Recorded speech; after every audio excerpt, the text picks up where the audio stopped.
Hey guys, tonight you find yourself standing at the edge of a rutted medieval road, with cold mud gripping your boots, river mist crawling low over the fields, and the last brown light of evening caught on the wet stones of a monastery wall.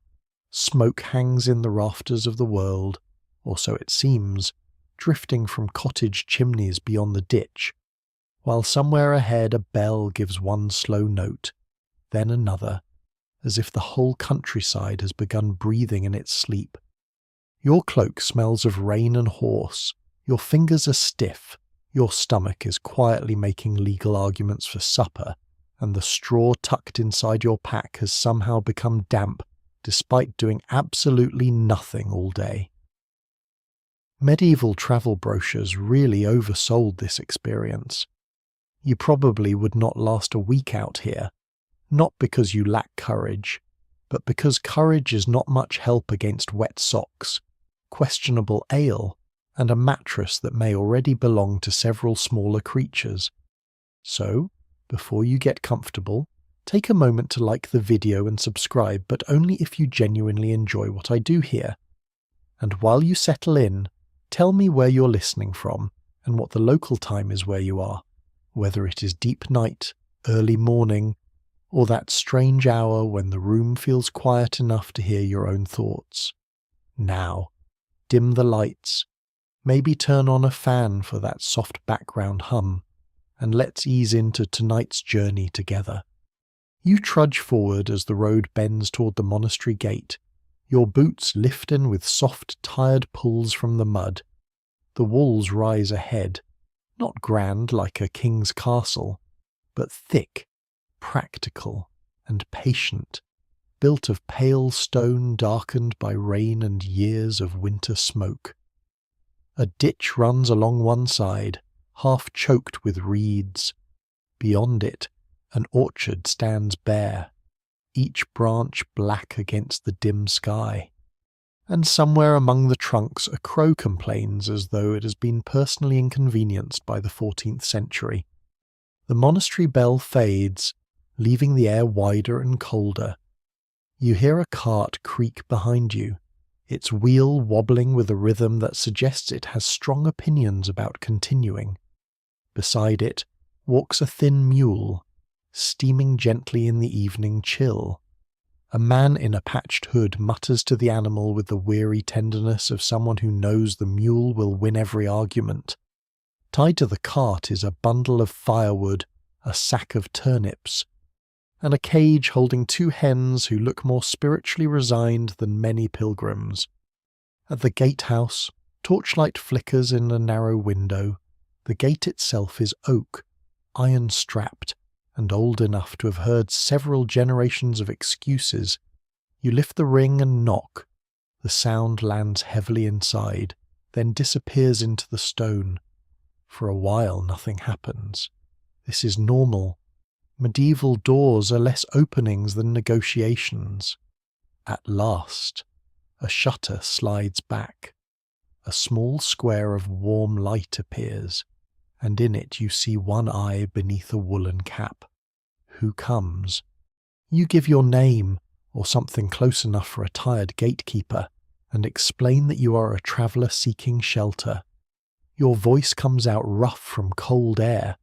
The eye considers you, then your muddy cloak, then the road behind you, as if checking whether trouble is followed at a polite distance.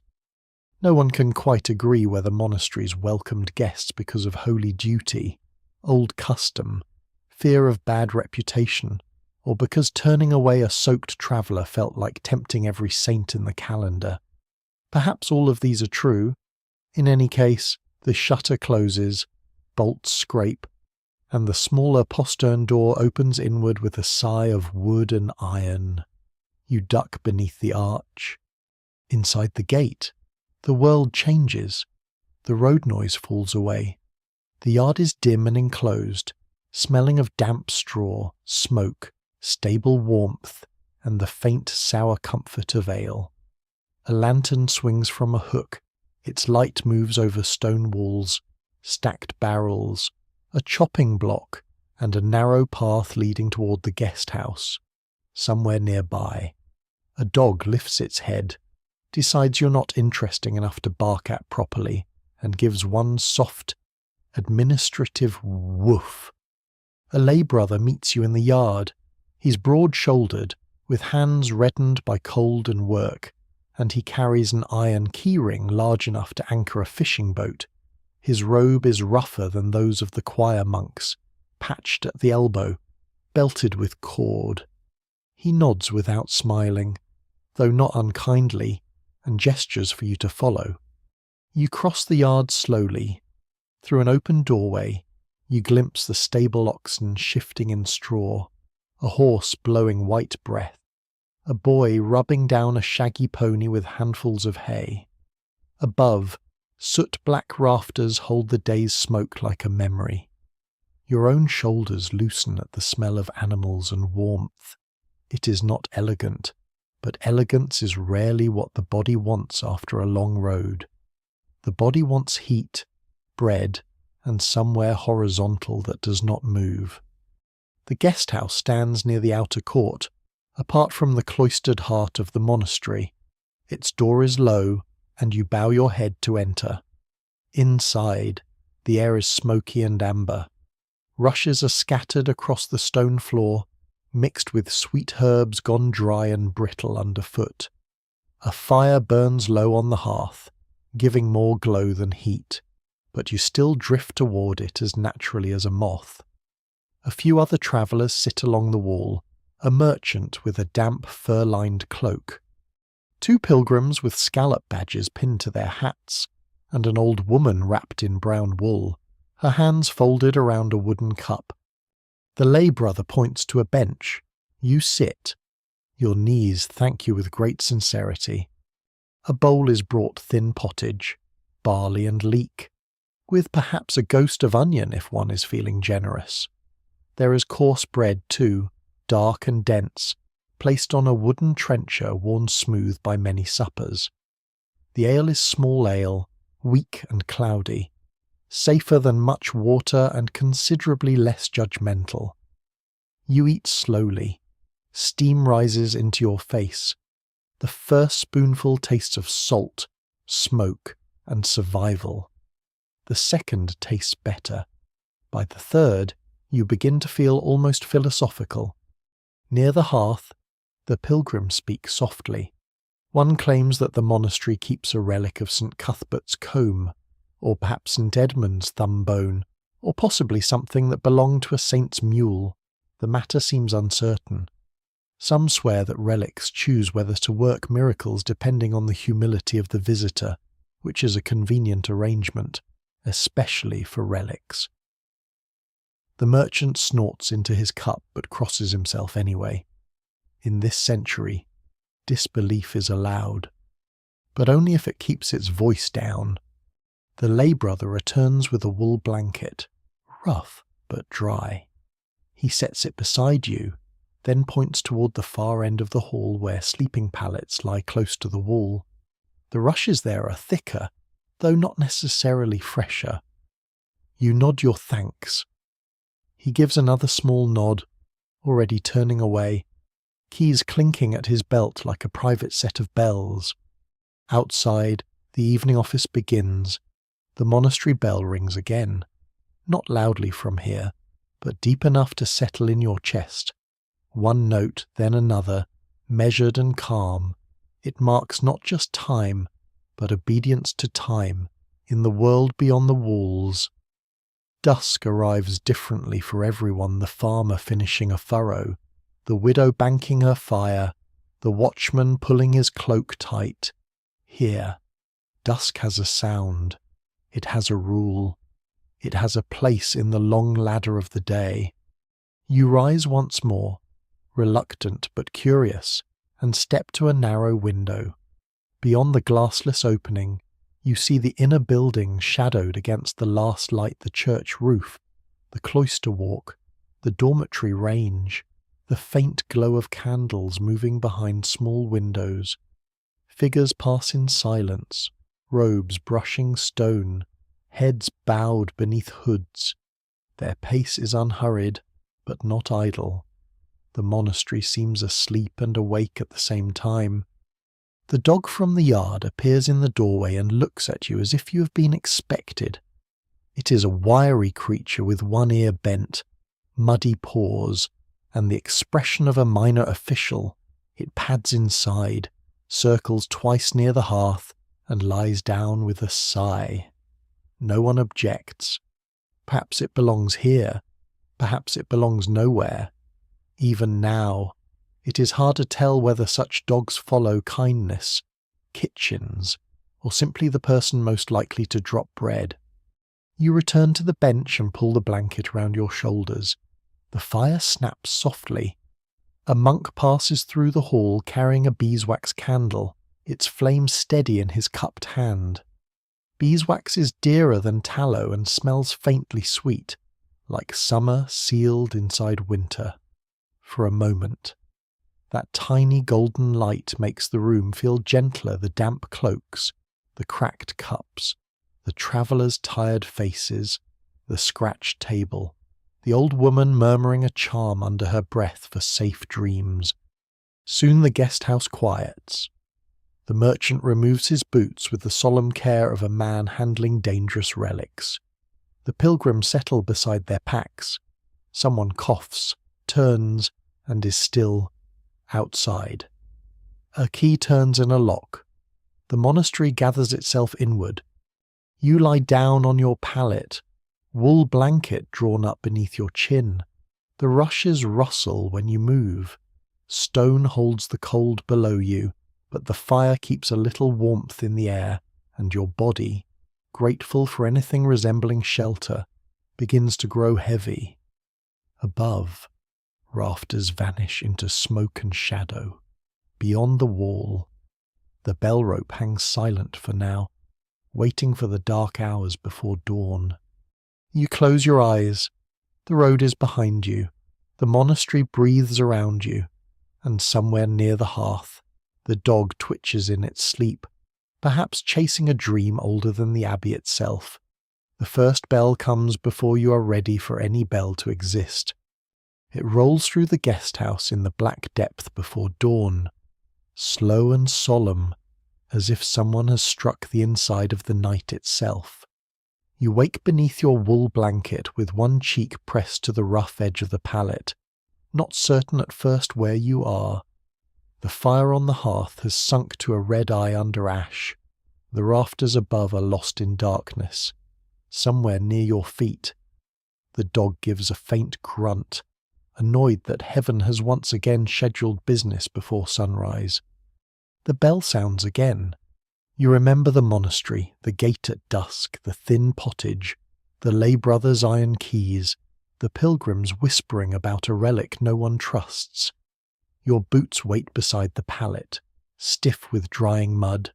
Your cloak smells of smoke and wet wool. For one very reasonable moment, you consider pretending not to hear anything. But the monastery does not negotiate with sleep. It simply rings. Around you, the guest house stirs. One pilgrim sits up and bumps his head gently against the wall, accepting the injury with the silence of a man who has met many medieval ceilings. The merchant mutters something into his blanket and turns over. The old woman crosses herself in the dark. Outside, footsteps pass over stone, soft and hurried, and a door opens somewhere with a low wooden groan. You pull on your boots. They're cold inside, which feels unnecessary, even personal. Then you wrap your cloak around yourself and step out into the yard. The air bites your face clean awake. Above, the sky is still starless and heavy, a deep charcoal pressed over the monastery roofs. Frost silvering the ground crunches under your soles. A lantern glows beneath the gatehouse arch, and from the inner court comes the movement of monks, shadow after shadow, slipping through the dark with hoods drawn low. Matins, the night office, prayer when most of the world sleeps. You follow at a careful distance, not wishing to stumble into some holy arrangement you do not understand. the lay brother from the evening appears beside a doorway, his key ring at his belt, his breath pale in the lantern light. He gives you one brief nod, as if your presence at this hour is either admirable or foolish, and perhaps those are often the same thing. The monks move into the cloister walk, a square of covered passages wrapped around a garden you can barely see. The stone beneath your boots is cold and worn into shallow hollows by generations of feet. Rainwater lingers in cracks. The arches open onto a central garth where a little yew tree stands black against the dark. Some swear that yew trees planted in holy ground keep away wandering spirits, though no one can quite agree whether spirits respect gardening. The bell still murmurs from the tower, its last vibrations fading into the stones. You pass beneath the cloister arches, your hand brushes the wall, and the stone feels damp, almost living. Ahead, the monks enter the church through a side door, one by one, their sandals whispering. No one speaks. Even coughs seem to apologize before happening. Inside, the church is colder than outside, which seems unfair, but medieval buildings often treat comfort as a rumour. The nave stretches ahead in shadow. Pillars rise like tree trunks in a forest of stone. Near the choir, a few beeswax candles burn with small steady flames, enough to show carved stalls, pale faces, folded hands, and the faint gleam of a brass lamp near the altar. You stand back near the wall with the other guests. The dog has followed, naturally, because apparently it has strong devotional commitments or simply trusts no room that might contain food. It stops at the threshold, thinks better of entering, and lies just outside with its nose on its paws. The office begins not with drama, but with breath. A monk intones the first line, low and rough from sleep. The others answer. Their voices rise together, not polished, not grand in the way a royal chapel might be grand, but steady, ancient, and worn smooth by repetition.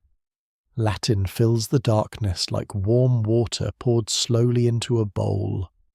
You do not understand all of it. Perhaps you understand almost none. Still, the rhythm carries meaning beyond words. Wake, watch, praise, endure. You sit on a narrow bench near the back. The wood is hard.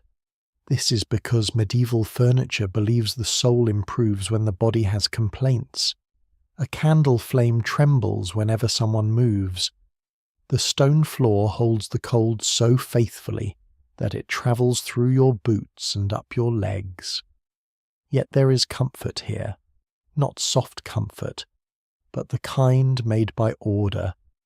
The bell has called, the monks have come, the chant has begun, and the night has been given a shape. One monk near the end of the choir keeps nodding forward, catching himself each time with a tiny jerk. He is young, perhaps new to the rule, and sleep clings to him like burrs. Another monk beside him shifts just enough to nudge his sleeve. The young one straightens. No one looks, no one smiles, but you feel the small human kindness of it in the dark. Those who tell the tale never fully agree on whether monks truly grew used to rising at such hours. Some say the body learns, others say the body merely complains in quieter Latin. You believe the second. The chanting continues. Psalms, responses, pauses. A page turns, a throat clears. Somewhere high above, wind presses at a narrow window, and the flame of one candle leans sideways. Beyond the choir screen, the altar cloth lies pale as frost. The scent of beeswax mingles with cold stone, old wood, and faint incense soaked into the walls from years of feast days and funerals. You notice details slowly, because the dark allows nothing quickly. A carved misericord beneath one folded seat shows a fox preaching to geese, a small joke hidden under holy furniture. A strip of wool has been wrapped around a monk's wrist, perhaps for warmth, perhaps for a pain in the joint. In one corner stands an iron-bound chest that may hold vestments, books, or something the community insists is very sacred and everyone else is too polite to question. At one pause, the silence grows so complete that you hear the tiny settling of ash in some distant brazier. The monks remain standing, hoods shadowing their faces. You feel your own breathing slow to match the room, the road, the mud, the hunger, the cold boots. All drift a little farther away. You're not comfortable exactly. You're not cosy in the cheerful sense, but you're held inside a pattern older than you, older than the gate, older perhaps than the stones under your feet. Then the chant rises again, softer now. The young monk no longer nods. The old monk beside him sings with eyes closed, his face hollowed by candlelight. You wonder how many nights he has stood here while frost whitened the cloister and travellers slept in the guest house. How many times he has heard the same bell before dawn, eaten the same coarse bread, crossed the same court under the same winter stars. A life can become narrow and still contain whole kingdoms of attention, the tone of a bell, the crack in a pillar. The mood of the weather by smell alone. When the office ends, it does not end sharply. The final words fade into the rafters. The monks bow, robes shift, feet turn. The church empties slowly, each figure passing back into the cloister like smoke drawn through a door. You step outside with them. The cold is waiting, of course. It has not grown bored and wandered off. A faint grey has begun to gather behind the east wall. The garden in the cloister appears now as a square of frost, low herbs stiff with white, the yew tree dark and still in the centre. The dog rises, stretches, and looks at you as though you personally arrange the hour. The lay brother closes the church door. His keys clink once, quietly, somewhere within the monastery. Another fire is being stirred, another candle lit, another day lifted from the dark by habit and prayer. You follow the covered walk, slower than the monks, who know exactly where they belong. The bell rope hangs still above you in the tower, but you sense it waiting. Soon it will call again. Soon bread will be broken, ale poured, tasks assigned, pages copied, herbs cut, floors swept, animals fed, prayers resumed. For now, the monastery rests in the thin seam between night and morning. You pause beneath an arch and look back toward the church door. The last candlelight slips from beneath it, a narrow golden line on the cold stone, then even that dims. The grey before dawn gathers slowly, not like sunrise yet, but like the world remembering that it has edges. You leave the cloister arch with your cloak pulled tight and follow the faint shuffle of feet toward the refectory, where a narrow glow has begun to warm the cracks around the door. Behind you, the church settles back into silence. Ahead, the monastery's morning begins in a manner that feels both holy and deeply concerned with porridge. The refectory is long, low, and chill at the corners. Rushes lie scattered over the stone floor, though here they are swept more neatly than in the guest house, mixed with dry lavender and meadowsweet so that each step releases a tired, pleasant scent. Benches run along narrow tables, and above them the walls hold painted saints whose faces have faded into calm, watchful blurs. A reader's pulpit stands on one side, raised just enough to remind everyone that even breakfast may come with instruction. You take your place with the other guests near the lower end. careful to sit where the lay brother points, because monasteries possess invisible maps of importance, and travellers rarely rank high on them. The monks enter in silence. Their robes brush softly against the rushes. No one jostles, no one laughs. A few look so recently awakened that they seem borrowed from the grave and returned with apologies. A bell gives a smaller note somewhere outside. Hands fold, heads bow, then bread appears. It is coarse, dark, and dense enough to make you wonder whether it began life as masonry. Beside it comes a bowl of warm ale, thin but welcome, and a portion of pottage ladled from a blackened pot oats, peas, leeks, and a small cloudy shimmer of fat on top. The smell is plain, smoky, and deeply reassuring. After the cold church and the hard bench, the steam rising from the bowl seems almost luxurious. Medieval luxury, of course, often means that something is warm and no one has dropped it on the floor yet. You eat with care, because the room remains mostly silent. The monks use gestures when they need something past 2 fingers for bread, a tilt of the hand for ale, a small motion toward the bowl. Some monasteries keep sign languages for meals and cloistered hours, not grand secret codes, but practical signs for cheese, fish, book, candle, knife, and all the little things a life requires when speech is tucked away. No one can quite agree whether the signs make silence easier or simply give the hands more work to do. But here they move gently through the room like small birds. At the pulpit, an older monk begins reading. His voice is dry but steady, telling of obedience, humility, and the dangers of idle chatter. This last warning arrives while one pilgrim beside you tries to quietly scrape burnt pottage from the side of his bowl, producing a noise like a mouse learning carpentry. He freezes. The reader does not pause. The saints on the wall appear unimpressed. You break your bread and dip it into the pottage. It softens slowly, surrendering with dignity. The ale warms your mouth. Around you, wooden spoons lift and lower. Bowls scrape. A cough travels down the table and disappears into a sleeve. The young monk who nodded during matins sits near the middle, eyes open now, though his face still carries the pale confusion of someone whose soul has not caught up with his body. Beside him, the older monk from the choir eats with small, careful movements, as if each spoonful belongs to the rule as much as to hunger. The daily order reveals itself in fragments. A lay brother moves from table to table with a basket, counting loaves.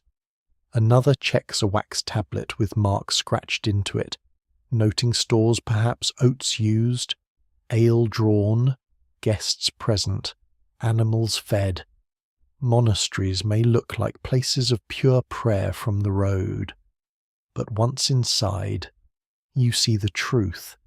Prayer has a kitchen, a bakehouse, a laundry, a stable, a locked storeroom, and someone forever worrying about beans. Near your elbow sits the merchant from the guest house. He keeps his damp fur-lined cloak folded beside him and eats with the cautious manners of a man who knows he's being tolerated by holiness. He glances toward the monk's table, then toward the door, then toward his purse, touching it once through his tunic. Old habit. Medieval roads make philosophers of some men and accountants of everyone else. The 2 pilgrims eat with brighter gratitude. One has a pewter badge sewn to his hat, shaped like a little shrine. The other keeps a strip of cloth tied around his wrist, said to have touched a saint's tomb. Some swear such cloth can ease fever or guard against sudden misfortune. Others say it mostly collects dirt. Even now, it is hard to tell whether faith clings better to silk, linen, bone, or the simple act of hoping. When the reading turns to patience, The dog appears outside the refectory door. It does not enter. Perhaps even dogs understand boundaries here, or perhaps the lay brother has explained them before.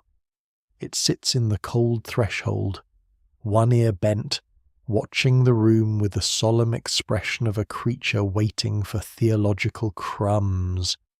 You look down at your bread, then back at the dog. The dog looks at you. A long negotiation begins without words. You lose almost immediately. You break off a small piece and let it fall beside your bench. This is not strictly allowed. You suspect. The dog slips in just far enough to claim it, then retreats with admirable monastic restraint. A lay brother sees.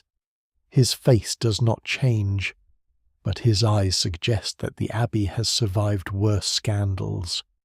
After the meal, bowls are gathered.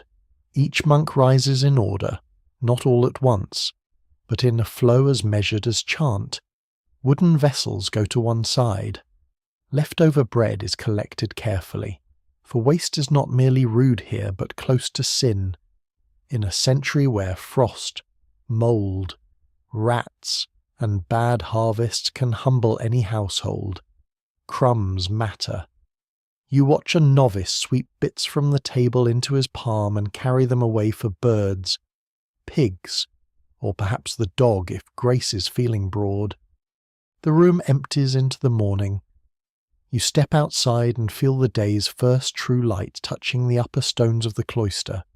Frost still lies white along the garth, but the sky above the roofs has softened to pale blue-grey. A rooster calls somewhere beyond the wall, late enough to seem lazy. Another answers. The monastery has already prayed, eaten, and assigned half its labour while the village is only beginning to complain itself awake. The lay brother with the keys leads you through a passage beside the refectory. He does not speak much, but he points as you walk kitchen, buttery, bakehouse, warming room, cellar stair. From the kitchen comes the smell of smoke, onion, and wet wood refusing to burn properly. A cook in a stained apron turns a pot with a long paddle. His sleeves are rolled to the elbows, and his expression says that sainthood is easier when someone else washes the cauldron. You pass a shelf of wooden bowls, a hanging bunch of dried herbs, a row of iron hooks, and a basket of turnips with soil still in their creases. Near the bakehouse, loaves cool beneath a linen cloth, their crusts cracked and dark. The warmth there reaches your face and hands. For a moment you stop without meaning to, leaning toward it as if it were a blessing. The lay brother notices and allows you one extra breath before moving on.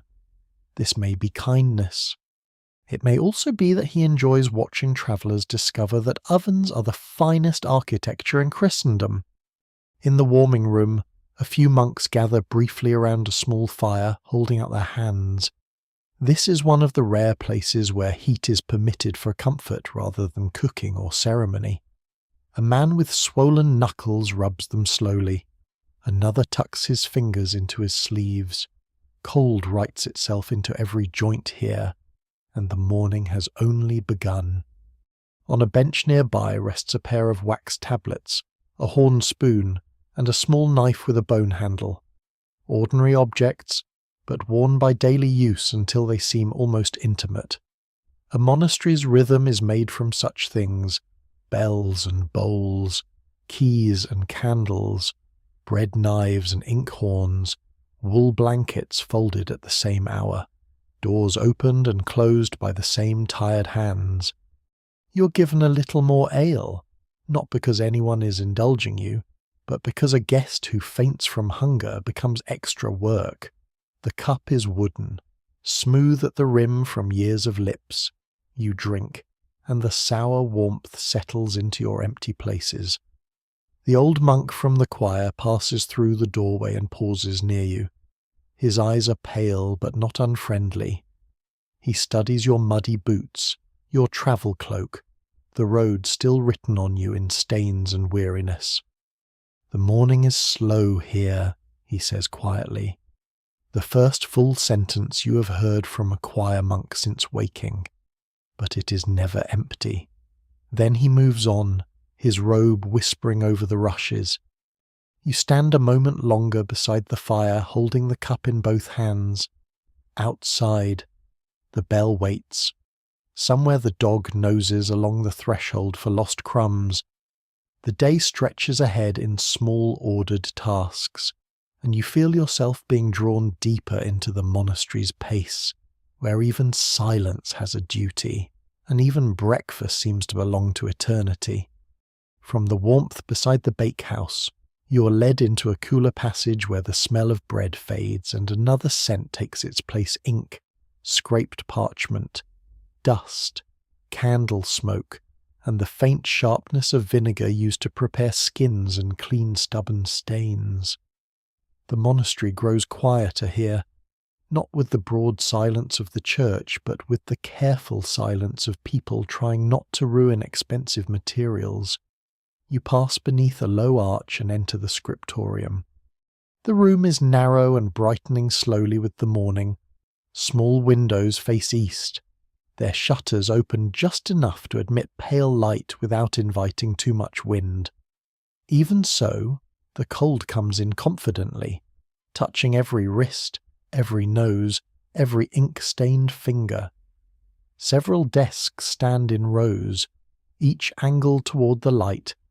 At them sit monks and novices with shoulders bent, knives and quills close at hand, their lips moving silently as they copy words one careful stroke at a time. No one looks up at first. The work has its own weather.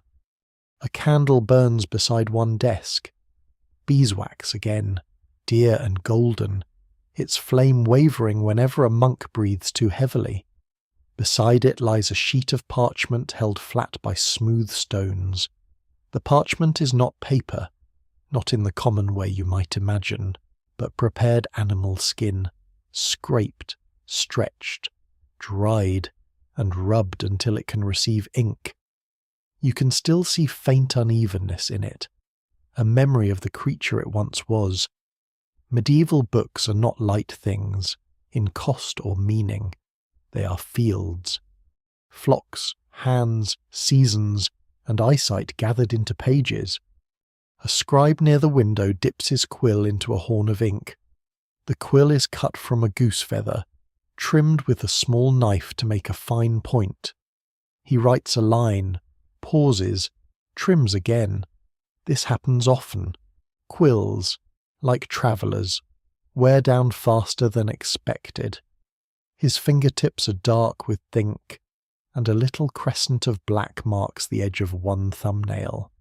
He does not seem to notice. Ink has claimed him. The old monk from the warming room appears beside you, as quietly as if he's been written into the margin. He gestures toward a spare bench near the wall. You sit carefully, hands tucked inside your cloak, doing your best not to breathe in a way that might cost the abbey 3 months of sheep. The scriptorium is not a place of rushing. A single page may take a day. A decorated letter may take longer. One monk copies psalms in a tight, steady hand. Another rules faint lines with a point and straight edge. A novice rubs a rough patch of parchment with pumice, his face stern with concentration. At the far end, an illuminator bends over a capital letter, laying red pigment into the curling shape of a vine. A tiny blue bird waits in the margin, not yet given its eye. Some swear that certain colours behave better if mixed on particular saints' days, and that bad ink can be blamed on damp weather, poor grinding, or a devil with unusually literary interests. No one can quite agree whether the devil spends much time in scriptoria, but judging from the number of ink blots, he at least visits occasionally. You watch a monk open a little wooden box. Inside are cakes of pigment wrapped in cloth red from vermilion, green from copper, yellow ochre, and a costly blue that everyone treats as if it might faint. Shell gold rests in a small dish, made from powdered gold mixed with binder. used sparingly in initials and sacred names. The illuminator lifts it with a brush so fine it seems made from one patient hair. When he touches the page, a small sun appears. Your eyes drift to the margins of an older book lying open nearby. There, among holy words, a little creature with a rabbit's ears and a fish's tail blows a trumpet at a snail. You blink at it. The creature remains. Medieval manuscripts often hide such things. Beasts no natural philosopher has confidently met. Monks chasing geese, foxes in robes, knights battling snails with more courage than clarity. Even now, it is hard to tell whether these images are jokes, warnings, dreams, or simply what happens when a cold man spends too many years indoors with a brush. The young monk from Matins sits at a desk near the middle. He is copying a sermon, though his eyes keep narrowing with the effort of staying awake. His quill scratches, pauses, scratches again. The older monk beside him murmurs something too soft for you to hear, perhaps a correction, perhaps encouragement. The young monk nods and continues. A tiny drop of ink gathers on the quill tip. You see it swell, tremble, and fall. It lands at the edge of a word. The young monk freezes. No one speaks. With great care, he reaches for a small knife and begins to scrape the blot away. The sound is almost nothing, a dry whisper against skin. He scrapes, smooths, blows lightly, waits, then rewrites the letter. The repair is not perfect, but it is close enough that only the guilty eye would find it. He exhales as though he has survived a minor siege. You feel sympathy. You have made mistakes before, though perhaps not mistakes that required the death of a calf, the labour of 3 craftsmen, and the judgment of God. At another desk, a senior scribe checks a finished page against an exemplar, moving his finger along the lines. He marks a correction in the margin with a tiny sign. Books here are copied by human patience, and human patience has gaps. A skipped word, a doubled phrase, a wandering line all can slip in when the room is cold and the bell is rung too early. Some scribes add little complaints in margins. Hidden like sighs, the ink is thin, the parchment bad, the day long, the hand tired. You suspect these are among the most honest sentences in Christendom. A lay brother enters with more candles and a small bundle of split kindling. He does not cross far into the room. He sets them near the door, nods, and leaves. His keys clink once in the passage. That sound follows you now. A small callback from the gate, from supper, from the locked dark before matins.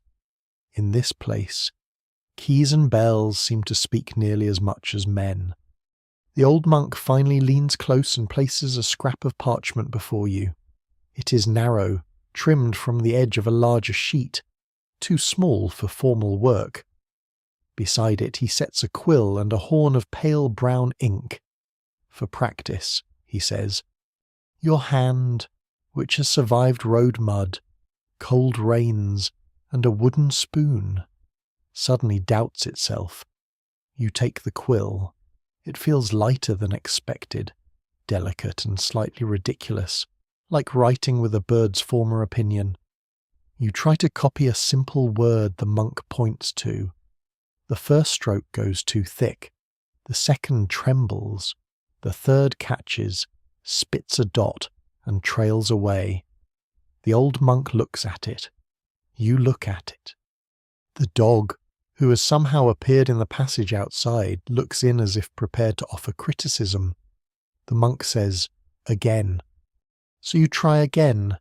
This time the line steadies, not beautiful, not holy, but recognizably a letter.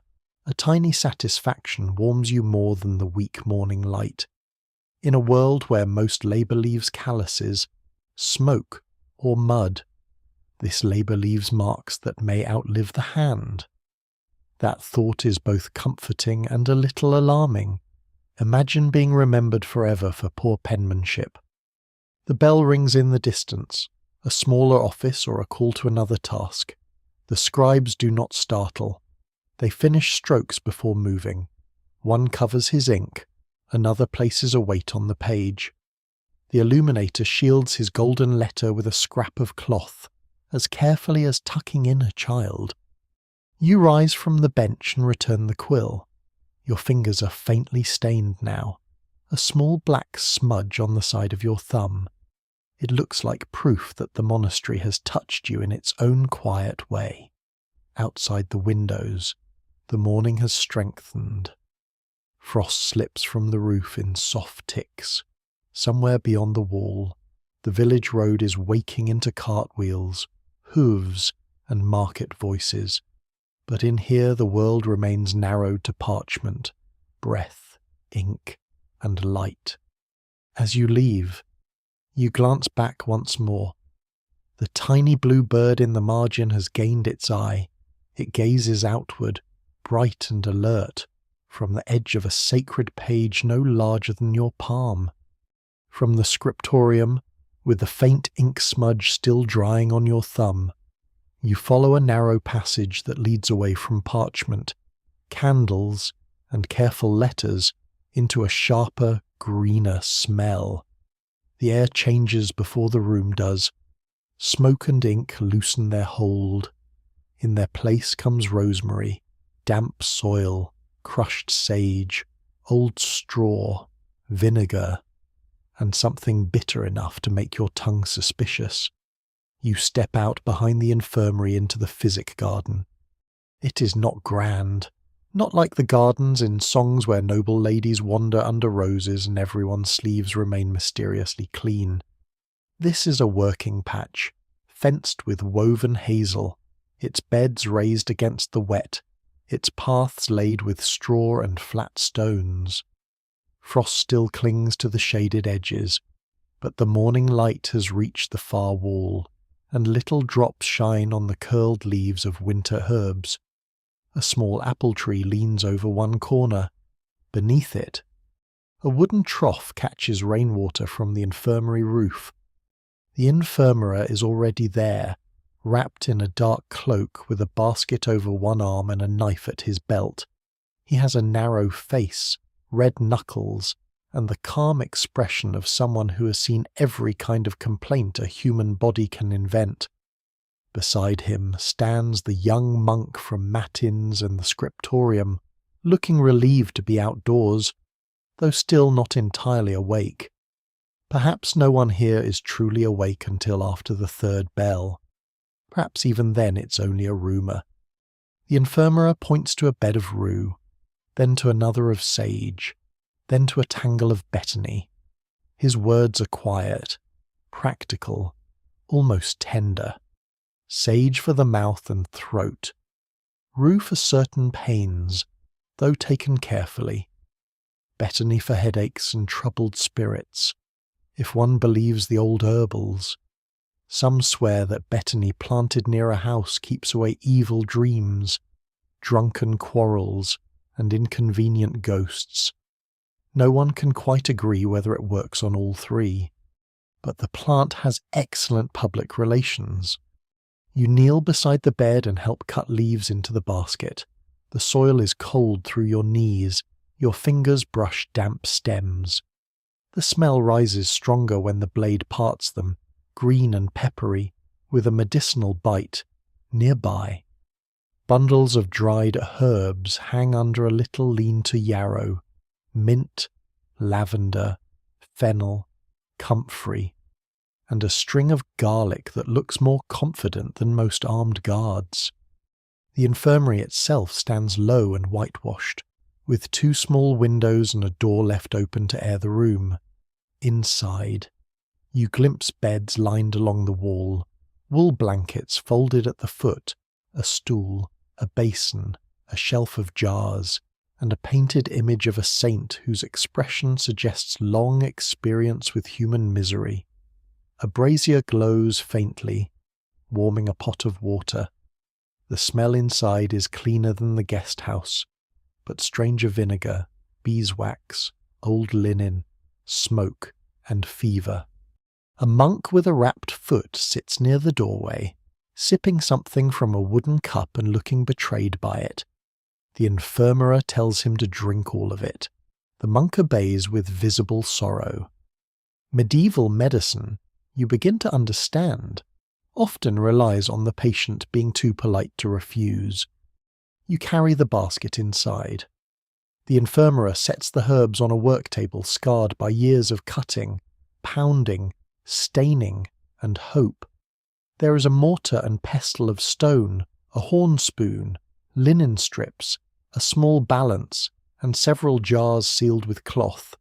One jar holds honey, thick and golden, used for wounds and sore throats. Another holds vinegar steeped with herbs.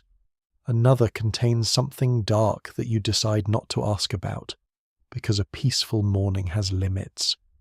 On the shelf lies a charm written on a scrap of parchment, folded and tied with thread. It is meant, the young monk whispers, for toothache.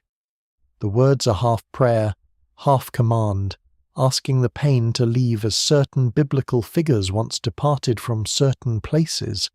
Even now, it is hard to tell whether such charms belong more to faith, habit, or desperation. But if your tooth were throbbing in a century without a friendly dentist, you suspect you would become very open-minded very quickly.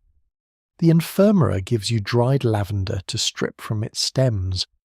You sit on a low stool near the table, rubbing the flowers between your fingers until purple-grey bits gather in a bowl. The scent is soft, almost sleepy, and for a while the work becomes as calming as prayer. Strip, crumble, breathe. Strip, crumble, breathe. Outside. The bell sounds faintly over the garden wall. Inside.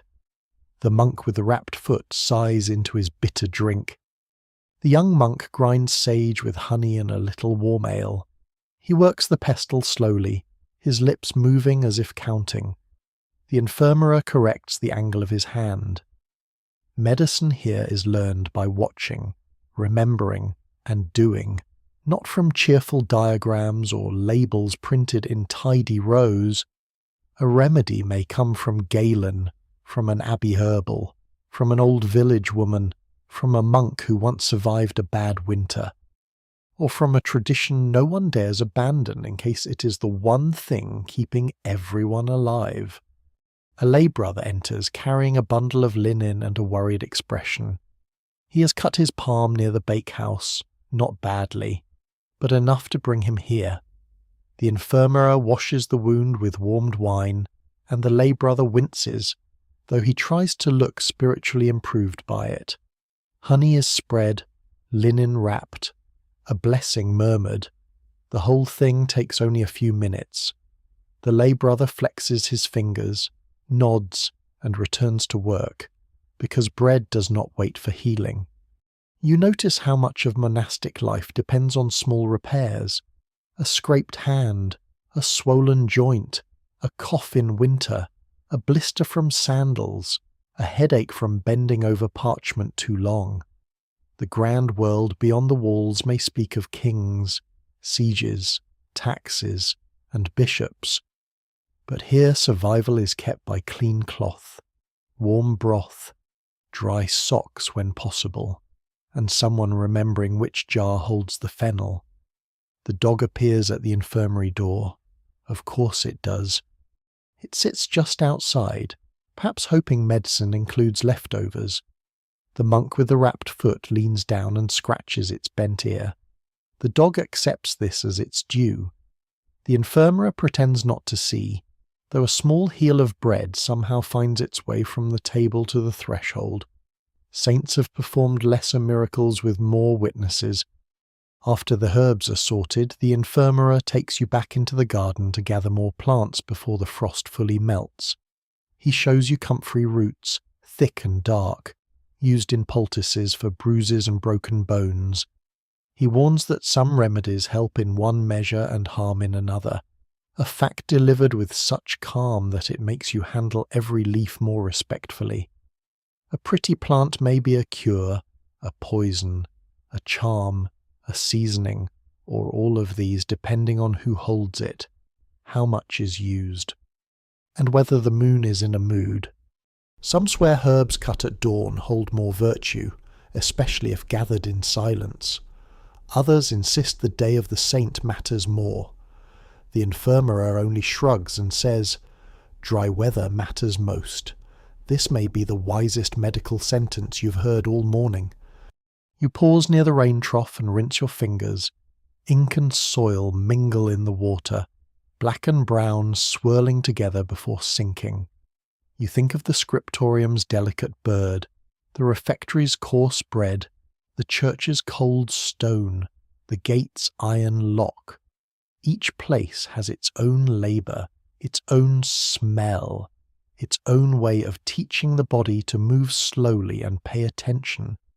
The bell rings again, clearer now, and the infirmera lifts his head. Time, once more, has spoken. You carry the basket toward the infirmary door. The young monk walks beside you, holding the bowl of lavender. He looks less pale than before, warmed by garden air and useful work. Behind you, frost loosens from the herb beds, bead by bead, ahead, in the cool room. The monk with the wrapped foot settles back beneath his wool blanket, resigned to healing at the monastery's pace. As you step inside, the sharp green scent follows you, mingling with smoke, honey, and warm vinegar, and for a moment the whole morning feels held in one breath, bitter, gentle, strange, and quietly alive. From the herb-scented quiet of the infirmary, the bell calls again clearer now, more certain, and you find yourself following its invisible thread across the courtyard. The morning has strengthened into a pale, steady light, and the frost that clung to the herb beds has begun to retreat in small, reluctant glimmers. Smoke rises straighter from the chimneys. Somewhere beyond the walls, a cart rattles into motion. Late to a day the monastery has already been living for hours. The lay brother with the iron keys meets you near the cloister arch and gestures upward. You follow him toward the bell tower. The stair begins narrow and becomes narrower, a coiling climb of worn stone steps that turn and turn as if trying to keep their secrets. Your hand brushes the central column for balance, and the stone there is smoother than anywhere else, polished by centuries of fingers doing exactly what you're doing now. The air grows cooler as you ascend, touched by a faint draught that carries the smell of old wood, dust, and rope. Above you, the bell waits. The stair is steep enough to make you aware of every meal you've eaten in the past week, and possibly a few you have only imagined. The lay brother climbs steadily, his breath even, his key ring giving the occasional soft clink like a memory that refuses to be forgotten. You follow with less dignity, pausing once to pretend you're admiring the architecture when you are, in fact, negotiating with your lungs. Medieval staircases, you decide, were designed by people who did not expect visitors. At last, the stair opens into the bell chamber. Light pours through wide openings in the stone, not glazed windows but simple arches that let in wind, sky, and the sound of the world beyond. From here, the monastery spreads beneath you, roofs of slate and thatch, the square of the cloister, the long line of the refectory, the garden behind the infirmary, now green against the pale fields. Beyond the walls, the land rolls outward in winter browns and soft greys, dotted with cottages, hedges, and the thin silver thread of a river. And here, dominating the space, hangs the bell. It is larger than you expected, thick and dark, its lip worn smooth by years of swinging, The rope hangs from its tongue, a heavy line that disappears through a hole in the floor below, where another hand might pull it when needed. The wood beams above are massive, blackened by time and smoke, holding the bell in a frame that creaks gently with every shift of air. The lay brother steps forward and rests his hand on the rope. This, he says, is the day. It sounds simple. It is not. The bell marks everything, not just prayer, but waking, eating, working, resting, gathering, and sometimes warning. In a world without clocks as you know them, the bell becomes time itself, struck into the air in slow, certain notes. Some swear that each abbey's bell has its own voice, as distinct as any human, and that villagers can tell not only the hour but the mood of the monastery by how it rings. No one can quite agree whether bells truly carry emotion, but standing here, you feel something like it. The lay brother gestures for you to come closer. You step beneath the bell, looking up at its hollow curve, its interior dark as a closed eye. A faint pattern circles its body, worn but still visible a line of words, perhaps a dedication, perhaps a prayer. The metal smells faintly of rain and iron. It feels, somehow, alive in a way stone does not. Pull, the brother says. You hesitate. There is a moment, small but real, where you understand that this is not just a rope. This is the voice of the monastery. This is the thing that called you from sleep, that gathered the monks in darkness, that marked your first meal, your first steps into this ordered world. It seems almost rude to touch it. The brother raises an eyebrow. You take the rope. It is rough in your hands, thick with fibres worn smooth in places and coarse in others. You pull, not too hard at first, unsure of your own strength.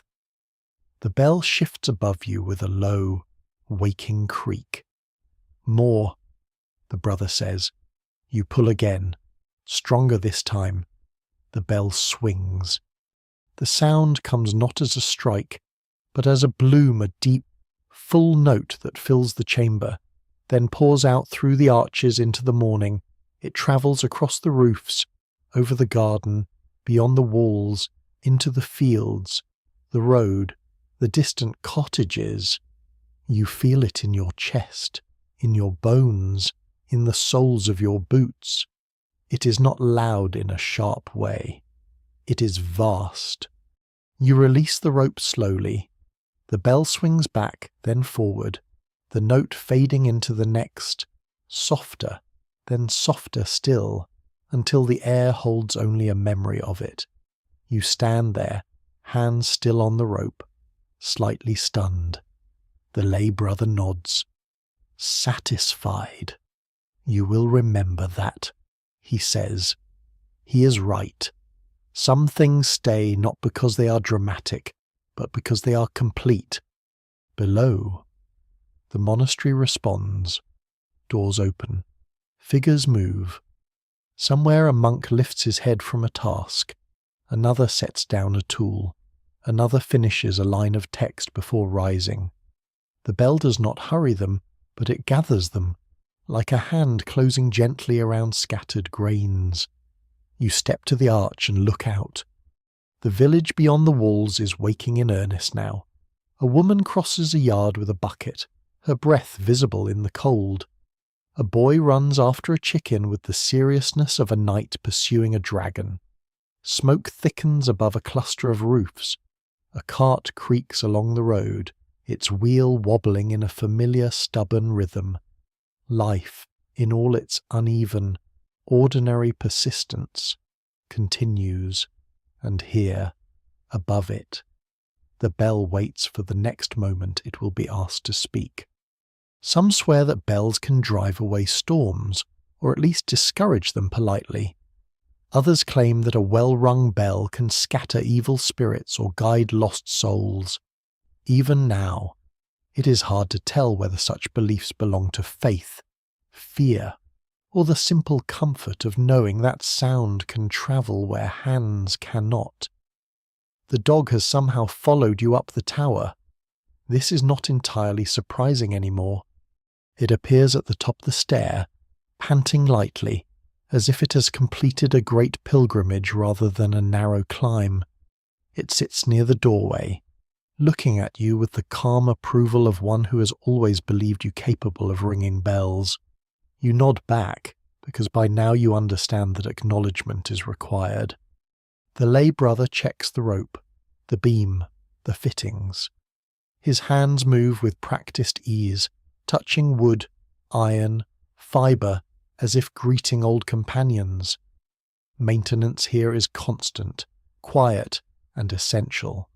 A frayed rope, a cracked beam, a loose fitting, any of these could silence the bell, and with it, the rhythm of the day. He glances at you once more.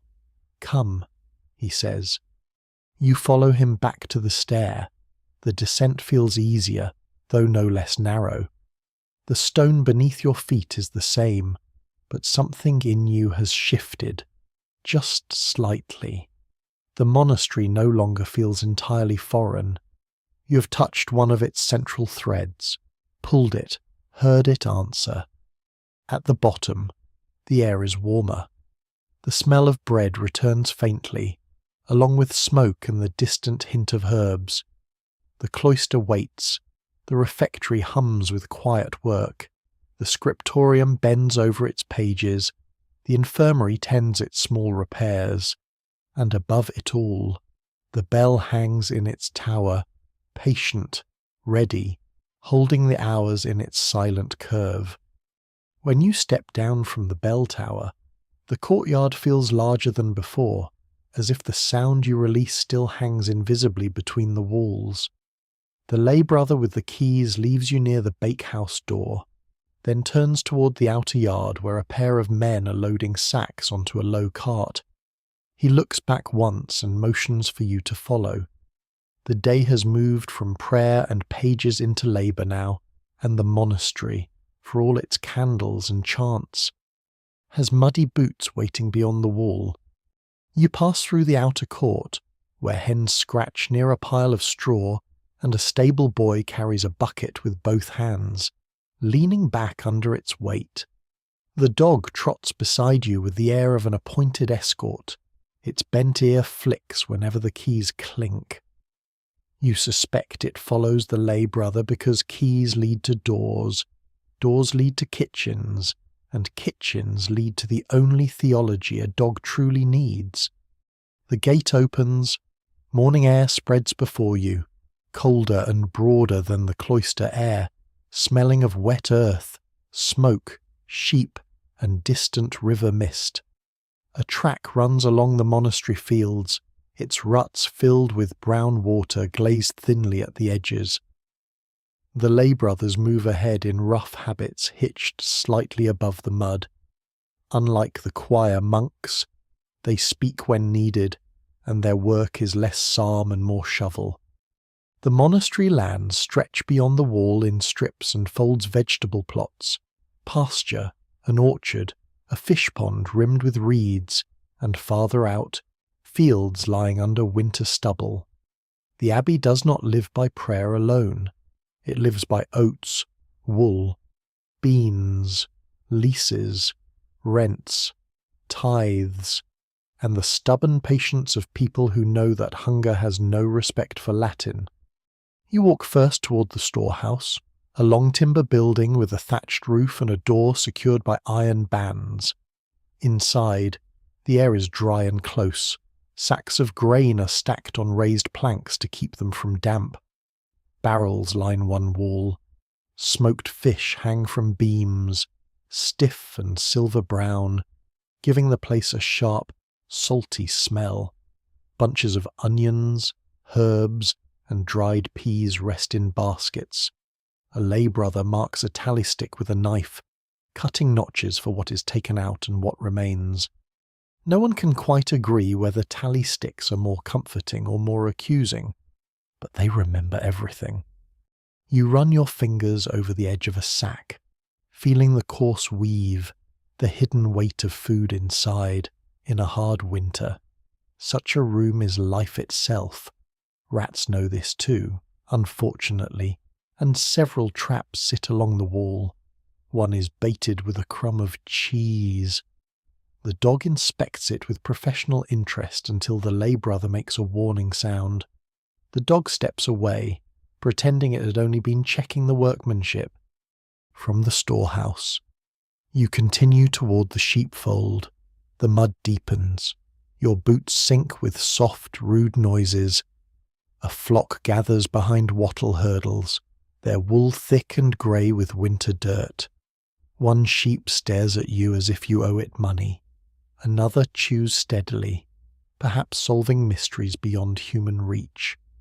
A younger brother spreads hay into a rack while an older one checks a ewe's hoof, holding it gently but firmly.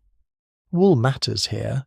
It warms beds, lines cloaks, pays rents, fills markets, and travels farther than many monks ever will.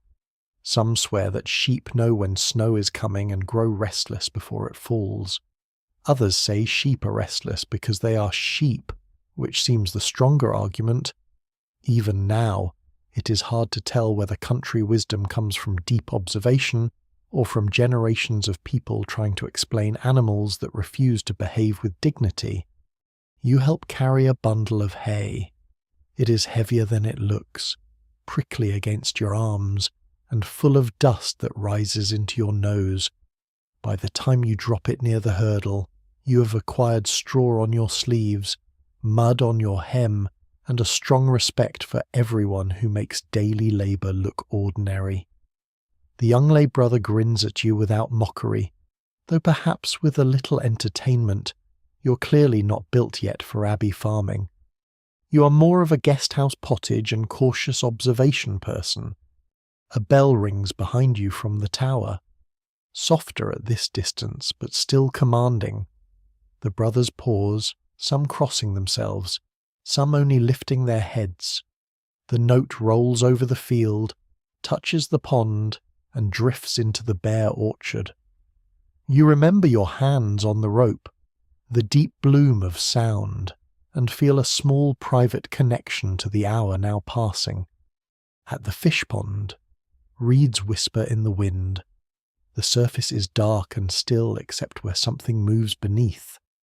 Monasteries often keep ponds for carp, pike, and eels, useful on fast days when meat is forbidden, but fish, by a very convenient mercy, remains acceptable. A brother checks a woven trap near the bank. He lifts it slowly, water streaming from the reeds, and finds 2 small fish flashing in the cold light. Supper, perhaps, or tomorrow's pottage gaining ambition. Some swear that eels are born from mud or dew because no one sees them breed in the ordinary way. The lay brother says this with a shrug, as though the matter is less important than whether they can be stewed with onions. Medieval natural history often has a dreamy confidence to it.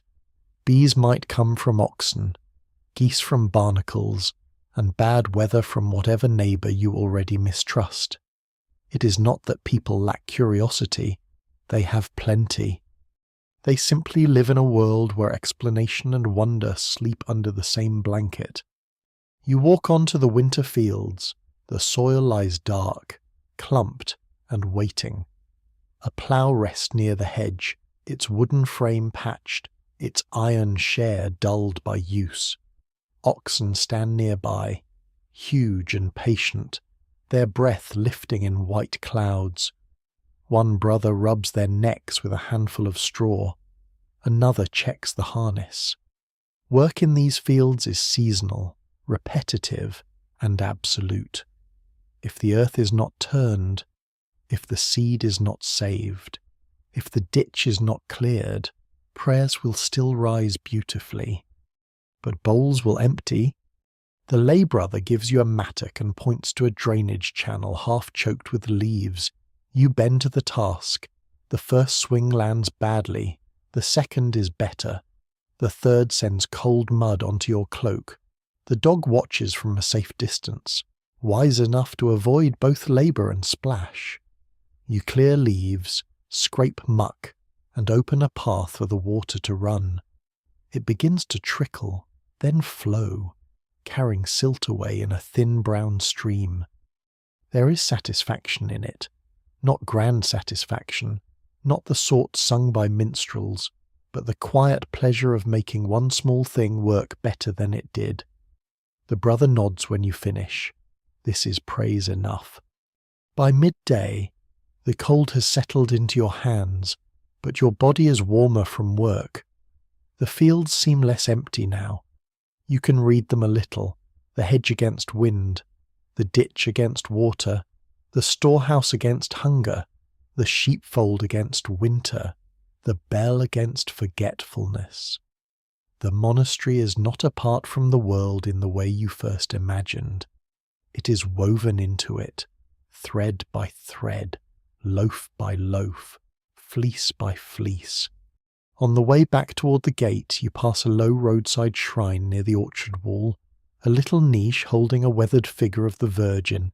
Someone has tucked a sprig of dried rosemary there. Someone else has left a pebble, smooth and pale. Travellers touch such places as they pass, asking for safe roads, healthy children, fair bargains, or simply another day without disaster. You pause and rest your muddy fingers lightly on the stone. The figure's face is nearly worn away, but the gesture feels understood. The gatehouse rises ahead. Smoke curls above the monastery roofs. Your stomach, encouraged by honest labour, begins making bold claims about lunch. The dog trots faster, confident that all roads, if followed correctly, return to crumbs. Behind you, the fields lie quiet under the pale sky. Ahead, the abbey opens its oak door again, not as a stranger's shelter now, but as a place whose rhythm has begun to catch in your own steps. By the time you return through the gate, the monastery yard has changed character again. Morning labour has loosened into a busier hour when carts arrive, buckets are carried, hens argue without purpose, and smoke from the kitchen chimney thickens with the promise of something warm. Your boots are heavier than when you left. Your cloak is marked with honest mud, and your hands smell faintly of wet leaves, sheep wool, and cold iron from the mattock. The dog trots ahead of you, looking extremely pleased with the day's accomplishments, most of which it has observed from a respectful distance. The lay brother with the keys closes the gate behind the field workers. The great oak door settles back into place with a wooden thud, and the sound seems to fold the outside world away. Yet not entirely. Near the guest house, you hear voices, new voices, road voices, full of weather, hunger, worry, and the faint excitement of people who've arrived somewhere with a roof. Pilgrims have come. They stand in the outer court in a damp cluster, shaking mud from hems, untying packs, rubbing cold fingers, and looking around with that particular expression travellers wear when they hope charity includes supper. There are 5 of them, 2 men in patched cloaks, a woman with a broad hood pinned beneath her chin, a younger fellow carrying a staff hung with little badges, and an elderly man whose beard has collected enough frost to seem partly architectural. Their boots are coated in road clay. One has straw tied around his shoes for warmth. Another carries a bundle wrapped in oilcloth as carefully as if it contains a king's tooth. The guest master, a monk with a round face and tired eyes, comes out to receive them. He asks their names, their road, their purpose. They answer softly, but not silently. The guest house has room for necessary speech. They say they are bound for a shrine 2 days onward, though one has also heard that this monastery holds a relic of great virtue. At this, the merchant from the previous night, standing near the stable with his fur-lined cloak finally drying. Gives a small cough that sounds almost like skepticism wearing a hat. No one can quite agree whether the relic is a saint's finger bone, a splinter from a holy staff, or a scrap of cloth once pressed to a martyr's sleeve. The pilgrims appear willing to accept any of these, provided it has been properly wrapped, blessed, and placed near enough to candles. You help carry their packs into the guest house. Inside, the room smells of smoke, rushes, wool, and the lingering memory of a last night's pottage. Damp cloaks are hung near the hearth. Boots are lined along the wall like exhausted animals. The elderly pilgrim lowers himself onto a bench with a long sigh and places his bundle on his knees. He unwraps it just enough to reveal small pewter badges, dull silver in the firelight scallop shells, tiny saints, a miniature shrine, a crude little bell. He has gathered them from journeys, or perhaps traded for them along the way. Pilgrim badges are proof, memory, blessing, and souvenir all at once, the medieval version of saying, "I suffered greatly and bought something small to remember it by." The younger pilgrim sees your glance and proudly lifts his hat, showing 3 badges sewn to the brim. One has bent in the rain, and now makes St. James look as though he is leaning into bad news. The young man tells you he once heard that wearing many badges confuses demons, because they cannot decide which saint is responsible for you.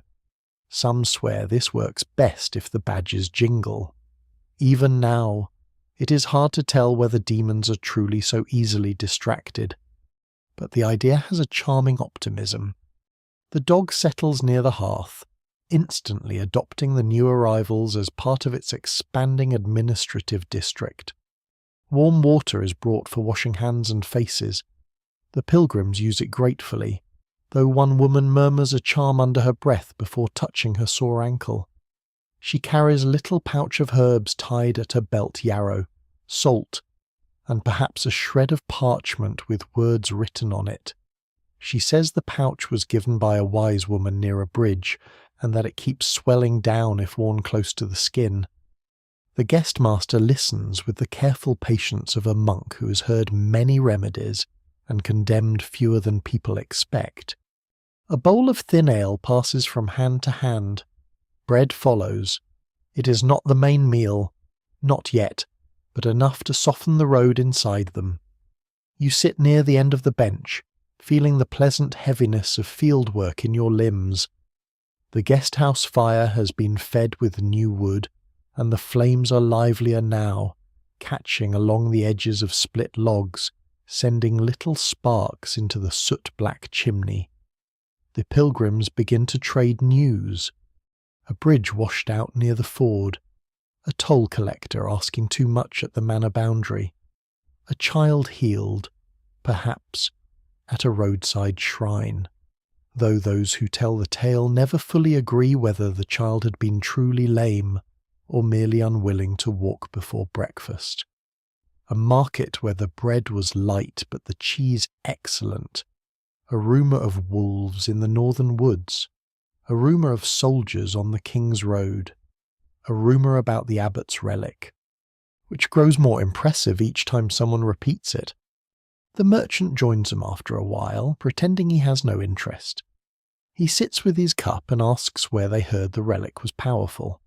The younger pilgrim says a woman in a blue cloak told them. The merchant asks whether she had both eyes, which seems an unhelpful standard for theology.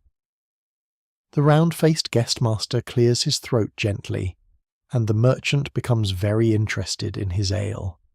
Soon, a small reliquary is brought into the guest-house chapel for the pilgrims to see, not the greatest treasure of the abbey, perhaps, but enough to satisfy devotion.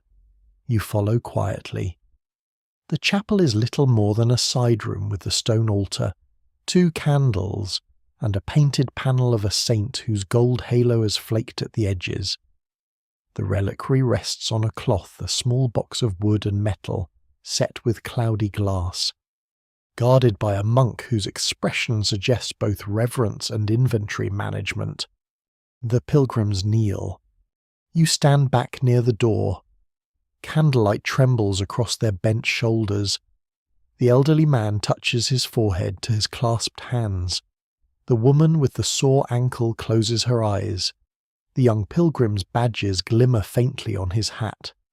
Whether the relic inside is what they believe, whether it has ever performed a miracle, whether holiness can cling to bone, cloth, wood, or hope itself, you cannot tell. But you can see what happens in the room. The road quiets in them. Their breathing slows. For a few moments, their cold feet, debts, aches, and fears are held inside a larger silence. Some things may be doubtful and still give comfort. Afterward, the pilgrims rise more slowly. One leaves a small coin, another leaves a pin. The elderly man leaves nothing but a whispered prayer, which seems accepted. The guardian monk covers the reliquary again, careful as a scribe covering gold leaf, and the chapel returns to its dimness. Back in the guest house, cloaks steam near the fire. Someone laughs softly at a harmless mistake in the road tale. The merchant admits that the southern track is less flooded than the western one, though he says it as if information must be rationed like salt. The guest master records the arrivals on a wax tablet, scratching names with the stylus. Outside, the bell rings once more, and all conversation dips beneath it. You sit with your cup between your hands and listen.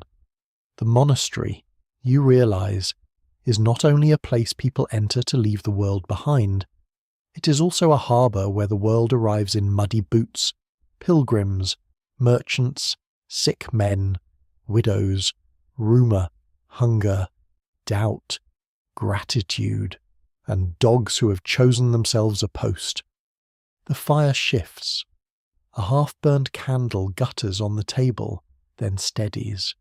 The smell of wet wool rises thick and familiar, and while the bells hold the abbey's hours together, the guest house holds its passing souls, each one carrying a road inside them, each one resting briefly before the next stretch of mud. When the bell calls the community toward the main meal, the guest house seems to empty by degrees, as though warmth itself is being ladled elsewhere. The pilgrims rise, shaking out their cloaks, slower now that the road has loosened its grip on their bones. The merchant tucks his purse more securely beneath his belt. The dog lifts its head from the hearth, reads the room with expert seriousness, and decides that wherever bowls are going, it should at least investigate. You follow the others across the yard, past the kitchen smoke and the damp stones shining under the pale noon light. The smell reaches you before the refectory door opens pottage thicker than breakfast. Onions softened in fat, coarse bread, a little smoked fish, and ale drawn fresh from the barrel. It is not a feast, not in the bright lordly sense with swans, spiced wine, and minstrels making everyone pretend to enjoy lute music, but after cold fields, herb gardens, bells, and road mud, it feels generous enough to make the soul sit up straighter. Inside, the refectory waits in ordered quiet. Rushes lie freshened underfoot, and the long tables are set with wooden bowls, trenchers, cups, and spoons. Light falls through high windows in pale strips.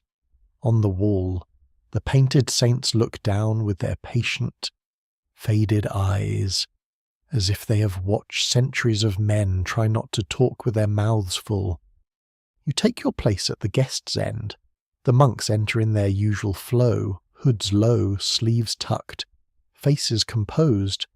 Yet now, after a morning among them, you notice the small differences: the young monk from Matin still carrying a trace of ink near his wrist, the infirmary with herb stains on his fingers, the old monk moving carefully as though his knees remember every winter, the lay brother whose keys hang silent now while he washes before eating. The reader climbs the pulpit, A short prayer is said. Bowls are filled. The pottage is ladled thickly, a humble mixture of peas, barley, leek, onion, and bits of smoked fish that give the whole bowl a deep, salty warmth. Bread sits on trenchers beside it, dark and coarse, with a crust that asks to be taken seriously. A small dish of softened beans passes down the table. Ale follows. You receive your portion with both hands, because by now you understand that everything edible here has survived weather, labour, storage, mice, accounting, and prayer. The reading begins. The monk's voice rises above the soft sounds of eating, steady and dry, carrying a passage on charity and discipline. It flows through the room like another kind of bell. The rule is clear: the body eats while the mind listens.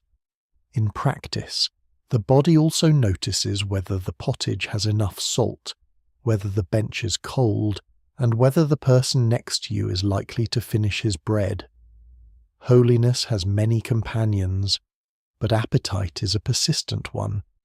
The pilgrims eat gratefully, trying to match the silence.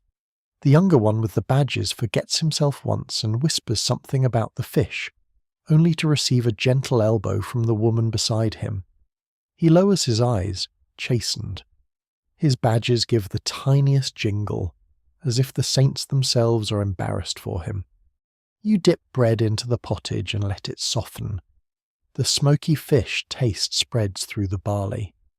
The warmth reaches your stomach first, then your hands, then somewhere behind your ribs where the cold morning has been sitting. Around you, spoons move in rhythm. Wooden bowls scrape softly. The room seems built for these sounds: quiet hunger, quiet listening, quiet obedience. Some swear that food eaten in silence nourishes more deeply because the tongue is not wasting itself on foolishness. Others say silence only makes chewing seem louder. No one can quite agree, and perhaps both are true. Across the room, a monk tries very hard to cough silently and fails in 3 separate stages. At the high table, the abbot sits beneath a simple cross. He's not richly dressed, but his presence gathers attention. His face is lined, his beard trimmed short, his hands folded between bites. Beside him sits the prior, thinner and sharper, watching the room with the calm suspicion of a man who can detect disorder in a crooked spoon. The suspicious monk from the relic chapel stands briefly near the door, then takes his place, looking at the guest table as if counting not only people but crumbs. Halfway through the meal, a lay servant brings in more bread. He moves carefully, but one loaf slips and lands on the rushes. For one breath, everyone sees it. The servant freezes. The reader continues without mercy, now speaking about humility, which feels pointed though it probably is not. The servant picks up the loaf, wipes it quickly on his sleeve, and places it aside for animals or less formal use. Medieval floors are not where food goes to become improved. The dog, waiting outside the door as if personally wronged by architecture, gives one soft huff. You pretend not to hear it. So does everyone else. This is how communities survive. The meal continues. You notice how even eating is arranged to prevent waste.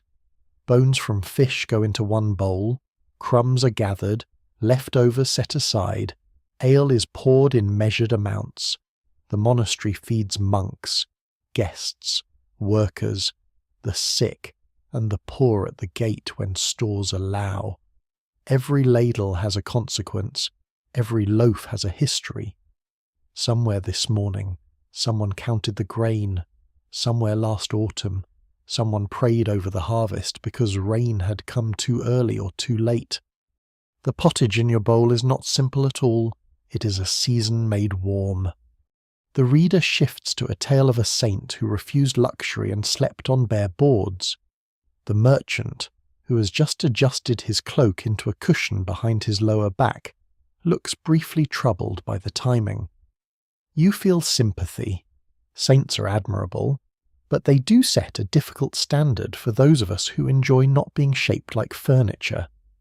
At the end of the reading, the final words settle into the room. The abbot gives a small sign. The meal closes with prayer. Benches shift. Bowls are gathered. Yet even this happens in order, without the clatter you might expect. The young monk carries a stack of trenchers. The infirmera takes a portion aside, likely for the monk with the wrapped foot. The lay brother collects a jug of ale for workers returning later. Nothing is random. Nothing is entirely private. The day moves like a loom, each task crossing another. When you rise, your legs are stiff from the bench, but your body feels restored. You help carry empty bowls toward the kitchen passage. The cook receives them with the expression of a man who has already met tomorrow's washing and disapproves of it. Steam clouds the kitchen.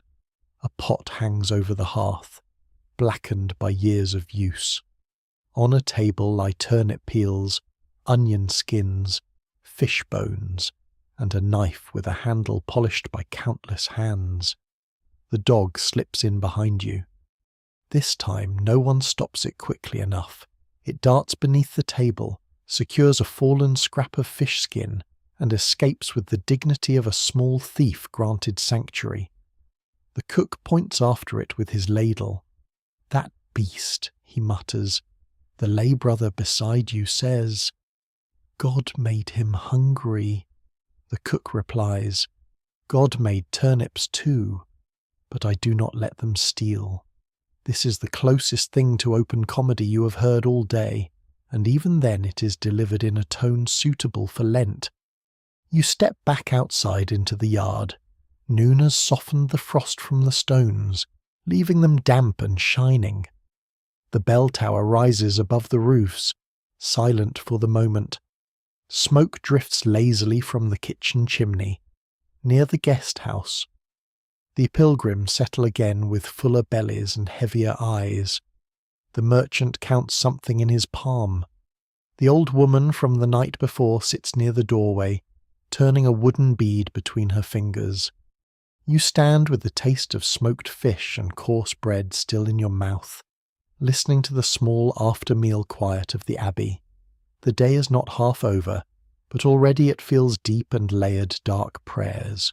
Warm ale, ink, herbs, bells, fields, relics, and now this humble meal held beneath the steady sound of a reading voice. Even now, it is hard to tell whether the monastery's silence makes life simpler or only lets you hear its complications more clearly.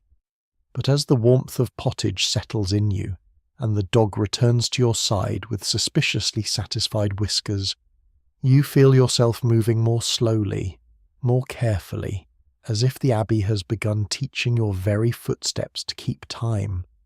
After the meal, when bowls have been washed and the refectory has released its last warmth into the corridor, the monastery turns outward again. The lay brother with the iron keys finds you near the guest house door, where the dog is pretending not to have stolen fish skin, and gestures toward the gate. A monk in a patched cloak waits beside him, holding a small purse, a wax tablet, and a basket covered with linen. You're going to market. The nearby village lies just beyond the monastery lands, close enough for its smoke to be seen from the bell tower, far enough that the road still finds excuses to become muddy. You pass under the oak gate, and the world outside feels louder at once. Crows in the bare trees, a cartwheel grinding in a rut, a woman calling to a child, the river moving unseen beyond the reeds. The monk walks steadily, his cloak pulled close, while the lay brother carries the basket and watches the road with the calm suspicion of a man responsible for both coins and cabbage. The dog follows, naturally.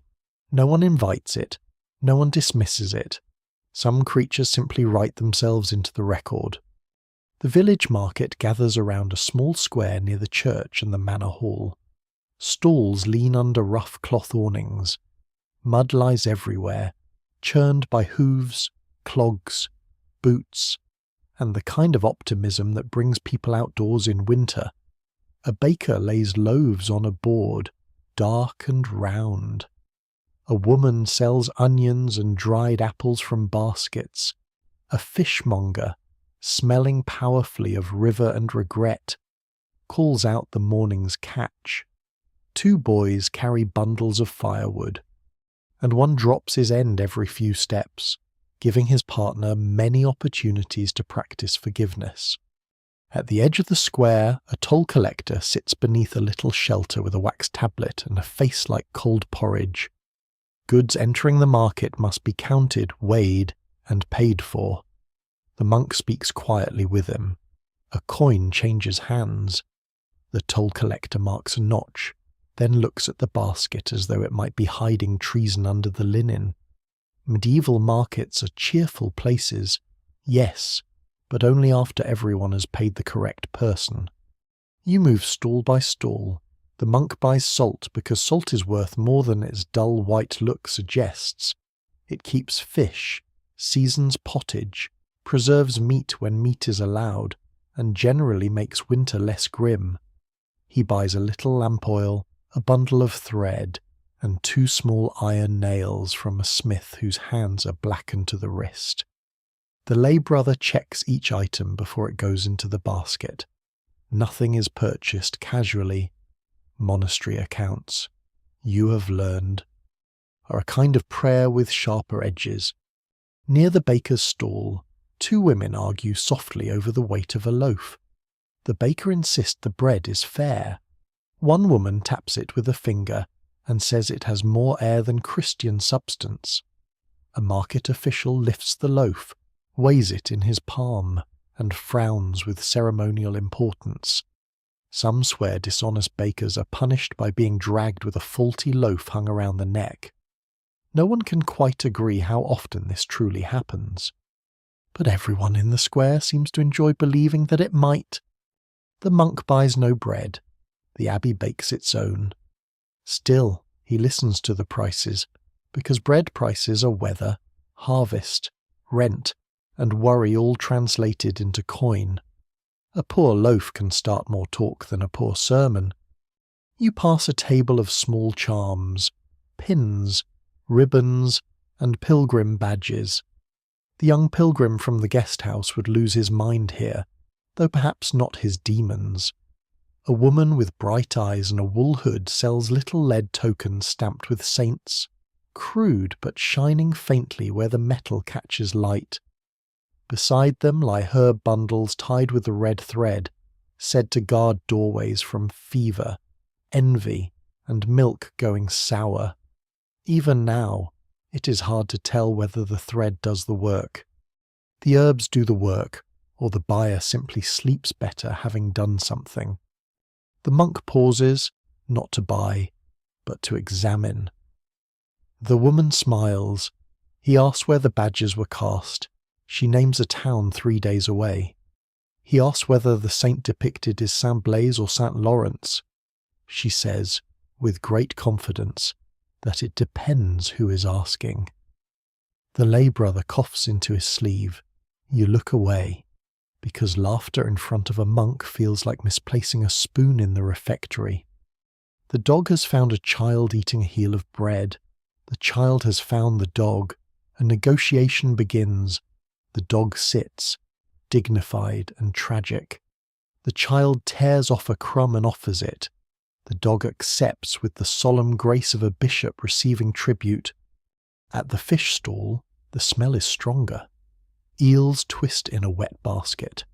Small river fish lie in rows, silver and dull-eyed. The monk buys a modest portion, counting coins carefully. The fishmonger wraps them in leaves and straw. He tells a story about a pike so large it swallowed a duck, a rosary, and half a boot. Those who tell the tale never fully agree whether the boot was still occupied, and you are relieved no one asks for details. Near the churchyard wall, an old man sells wooden spoons, combs, and pegs carved from ash. His hands shake, but his work is smooth. The lay brother buys 2 spoons for the guest house, testing the bowls with his thumb. A good spoon is not glamorous, but in a place where every meal repeats itself like a bell, a good spoon becomes nearly philosophical. The market hums around you. Hens cluck in wicker cages. A pig protests its entire existence from behind a hurdle. Wool is measured. Cheese is sniffed. A travelling tinker mends a pot with quick taps of his hammer. A manor steward speaks with a tenant about owed labour, and both wear expressions suggesting neither expects joy from the conversation. Here, beyond the abbey walls, time is not rung by bells but bargained through need. The monk finishes his purchases near a stall selling candles. Tallow candles are cheaper, smoky and sour. Beeswax is dear, clean, and golden, saved for altar, choir, and important work. He buys only a small bundle of tallow for rough use and 1 beeswax taper wrapped separately. It goes into the basket with almost ceremonial care. Clouds gather while you stand there, low and blue-grey over the rooftops. The air smells of coming rain. The monk notices. So does everyone else. Stalls begin to tighten. Goods are covered. The toll collector pulls his cloak around himself and becomes even less charming. You start back toward the abbey with the basket heavier than before. Mud grips your boots. The dog trots ahead, pleased with its market success. Behind you, the square continues in softer noise bargaining, laughter, a complaint about cheese, a bell from the village church answering faintly across the fields. As the monastery gate rises ahead, you look back once. The market seems small from here, a cluster of colour and smoke in the winter damp, yet it feeds the abbey as surely as the fields do. Salt, oil, thread, nails, fish, spoons, gossip, warnings, charms. Prices each comes through the gate and settles somewhere into monastic life. The lay brother knocks. The oak door opens. You step inside just as the first cold drops of rain begin to fall, darkening the dust on the threshold. The rain begins modestly, as if it only means to test the stones, but by the time the gate closes behind you, it has found confidence. Drops patter across the yard, darkening the packed earth, stippling barrels, tapping on roof tiles, and running in little silver threads down the monastery walls. The lay brother lifts the market basket beneath his cloak and strides toward the kitchen passage. The monk follows, careful with the wrapped beeswax taper. You and the dog pause beneath the gatehouse arch, both of you watching the weather with the same thoughtful disappointment. A cold shower in a medieval courtyard is not dramatic. It is simply wet, persistent, and very good at finding the back of your neck. You cross toward the cloister walk, head bowed, boots splashing through shallow puddles. The rain smells of mud, straw, stone, and wood smoke pressed low by the clouds. At the cloister, you slip under the shelter of the arches and feel the sudden relief of being dry enough. Water spills from the roof in steady lines beyond the arcade, falling into the central garth where the yew tree stands dark and patient. Frost has vanished now, replaced by shining grass and beaten earth. Several monks gather along the covered walk, not idling exactly, but waiting between tasks while the rain decides how serious it intends to become. One repairs the strap of a sandal with an awl, another twists thread around a broken binding cord. The old monk from the scriptorium stands near a pillar, his hands tucked into his sleeves, looking out at the rain as if reading a familiar page. You stand beside him. The dog shakes itself once, thoroughly, and 3 people nearby suffer for it in silence. The old monk glances down and says nothing. Mercy takes many forms. Across the garth, rain drums on the infirmary roof. A gutter leaks badly, dripping into a barrel that has been set beneath it with practical resignation. Somewhere inside, the monk with the wrapped foot coughs. From the kitchen comes the muffled clatter of pots and the smell of fish being made useful. The old monk says, "Rain keeps men honest." You're not sure what this means, but it sounds true enough. Some swear that rain falling during certain saints' hours can wash ill luck from a house, while rain on a journey may mean either blessing or inconvenience, depending on whether one has dry shoes. No one can quite agree whether weather carries messages, but everyone agrees it carries mud.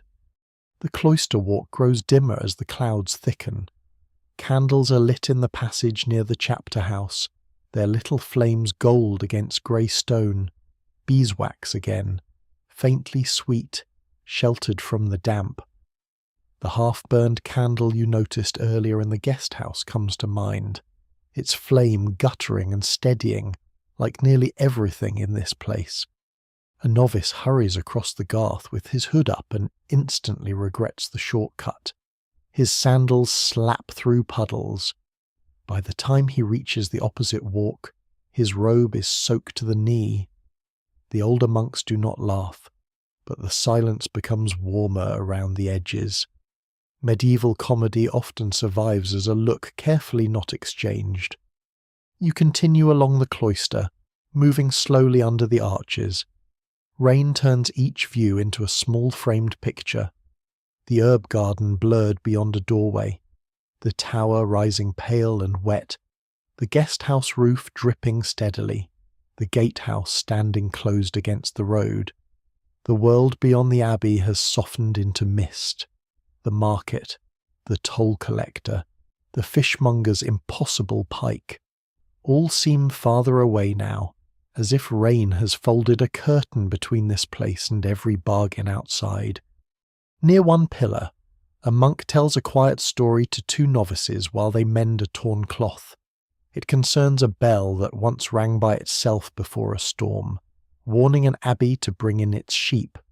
Another version, he admits, says the bell rang because a boy pulled the rope and lied about it afterward. Those who tell the tale never fully agree, which is often how you know the tale has lived a healthy life. The young monk from Matins appears carrying a covered bowl toward the infirmary. He steps carefully, determined not to spill, though rainwater blows in under the arch and dots his sleeve. He nods to you, more awake now than in the deep hours before dawn. The day has shaped him as it has shaped you prayer. Ink, herbs, fields, market, and now rain. He vanishes through the infirmary door, and the smell of warm broth briefly escapes into the cloister. You rest on a stone bench. It is cold, naturally. Every stone bench in the medieval world seems personally committed to reminding you that comfort is temporary. Still, sitting feels good. Your legs carry the heaviness of walking to market and back. Your hands, washed by rain and work, hold faint traces of ink near the thumb and a thin scratch from the hay. Small marks of the day. Small proof that you have not merely watched. The dog lies at your feet, nose on paws, eyes half closed. It is damp but unconcerned. Perhaps this is wisdom. The old monk lowers himself beside you with care. For a while, neither of you speaks. The rain fills the silence. It falls on tile, stone, earth, leafless branches, wooden doors, and the hidden graves near the church wall. It fills barrels. It deepens ruts. It delays carts. It seeps into hems. It blesses and annoys with perfect fairness. At last the monk says, "When I was young, I thought silence was empty." You wait. He looks across the garth. It is not. The bell rings then, softened by rain, its note round and distant though the tower stands close. The sound moves through wet air differently, less sharp, more inward. You feel it in the cloister stones beneath you. Monks rise. Novices fold their cloth. The sandal strap is tucked away unfinished. Time has spoken again, and even rain must yield to it. You stand, drawing your cloak tighter.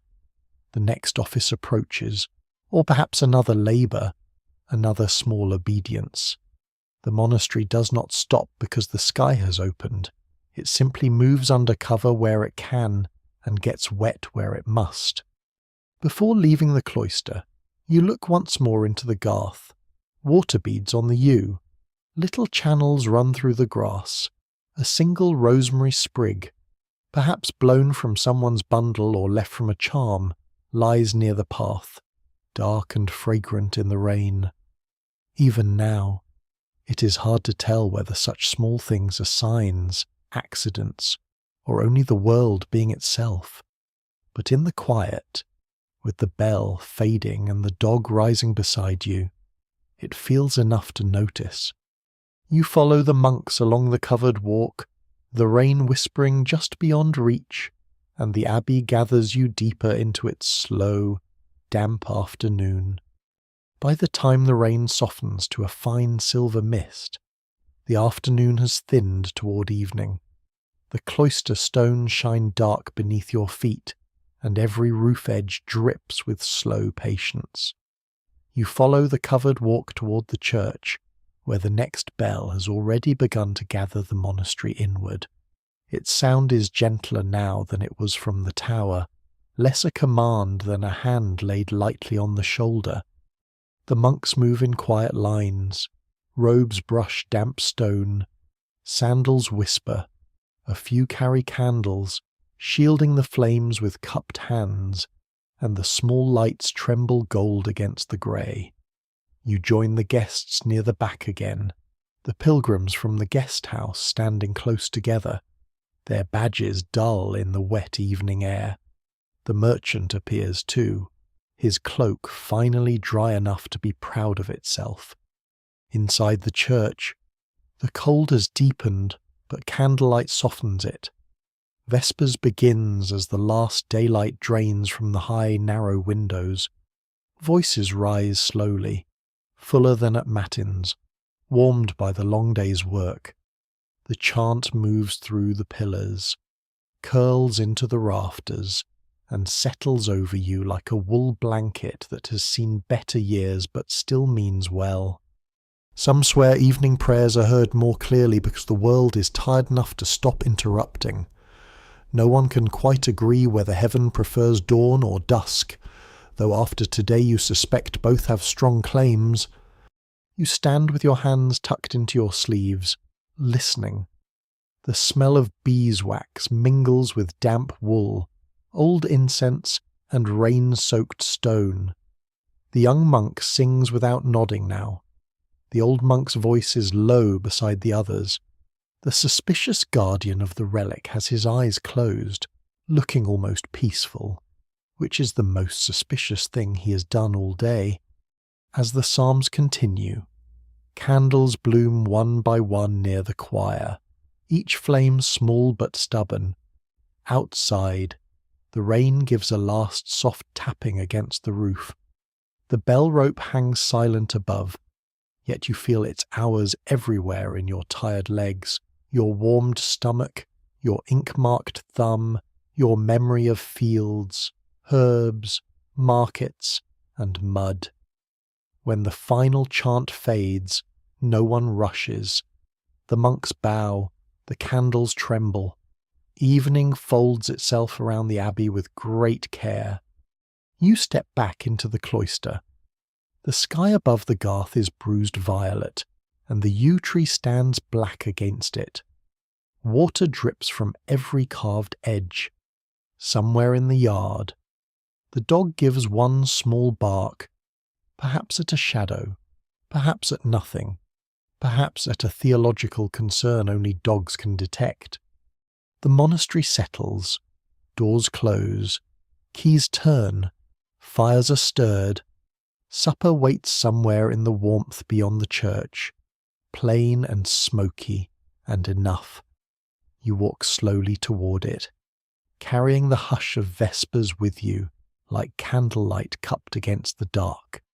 After the last warmth of supper has passed through the guest house and the bowls have been carried away, night settles over the monastery with the slow certainty of a door being barred.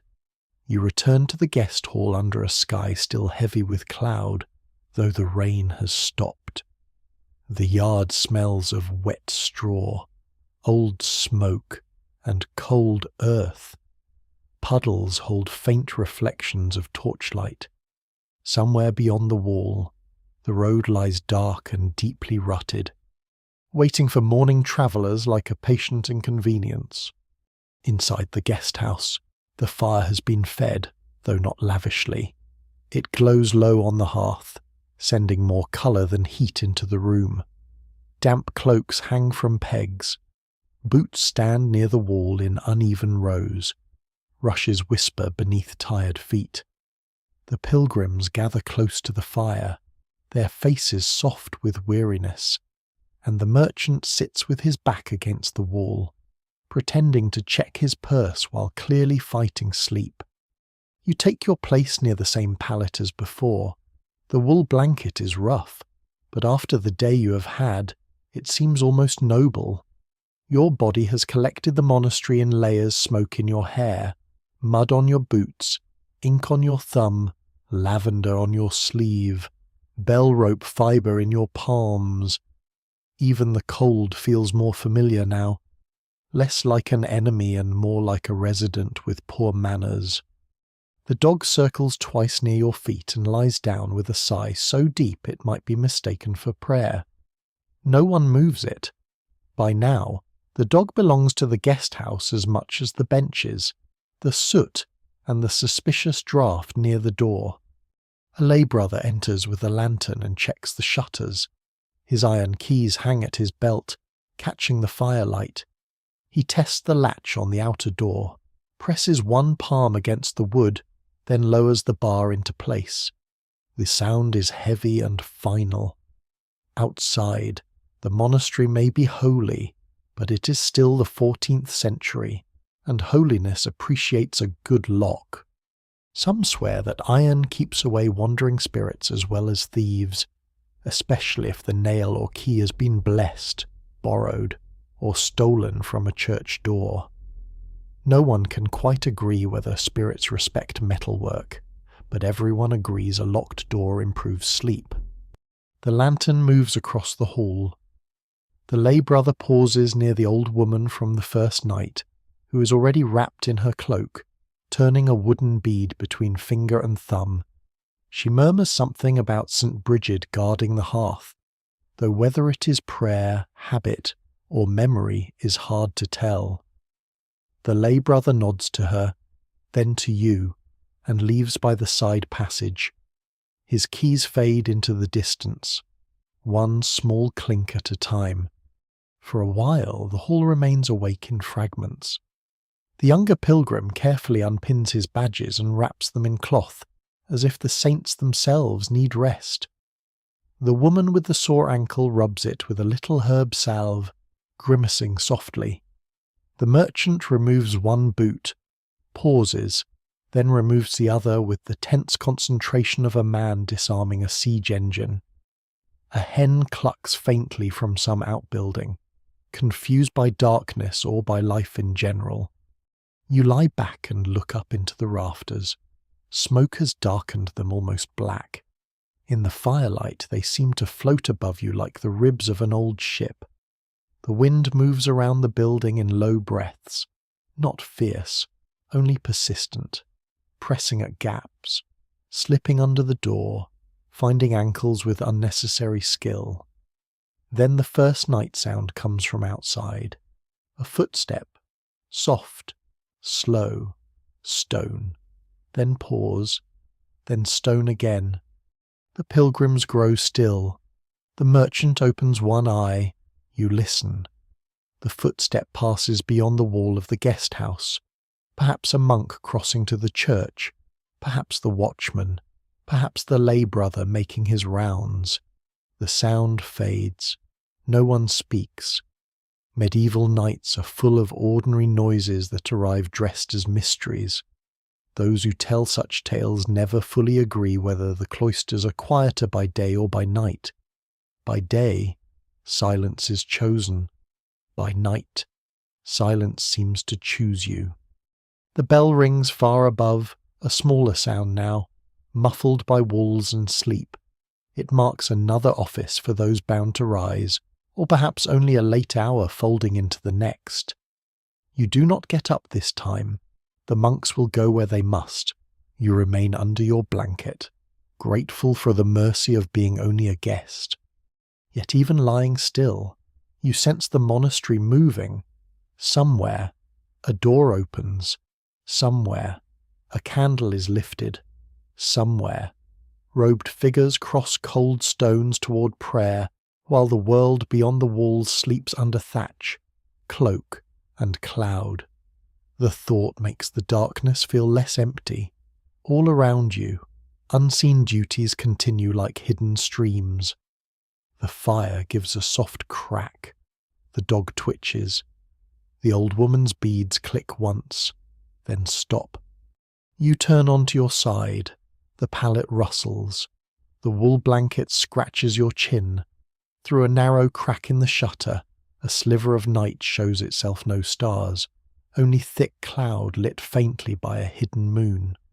You think of the bell tower open to the wind, the rope hanging in darkness, the great bronze bell waiting above the abbey like a sleeping heart.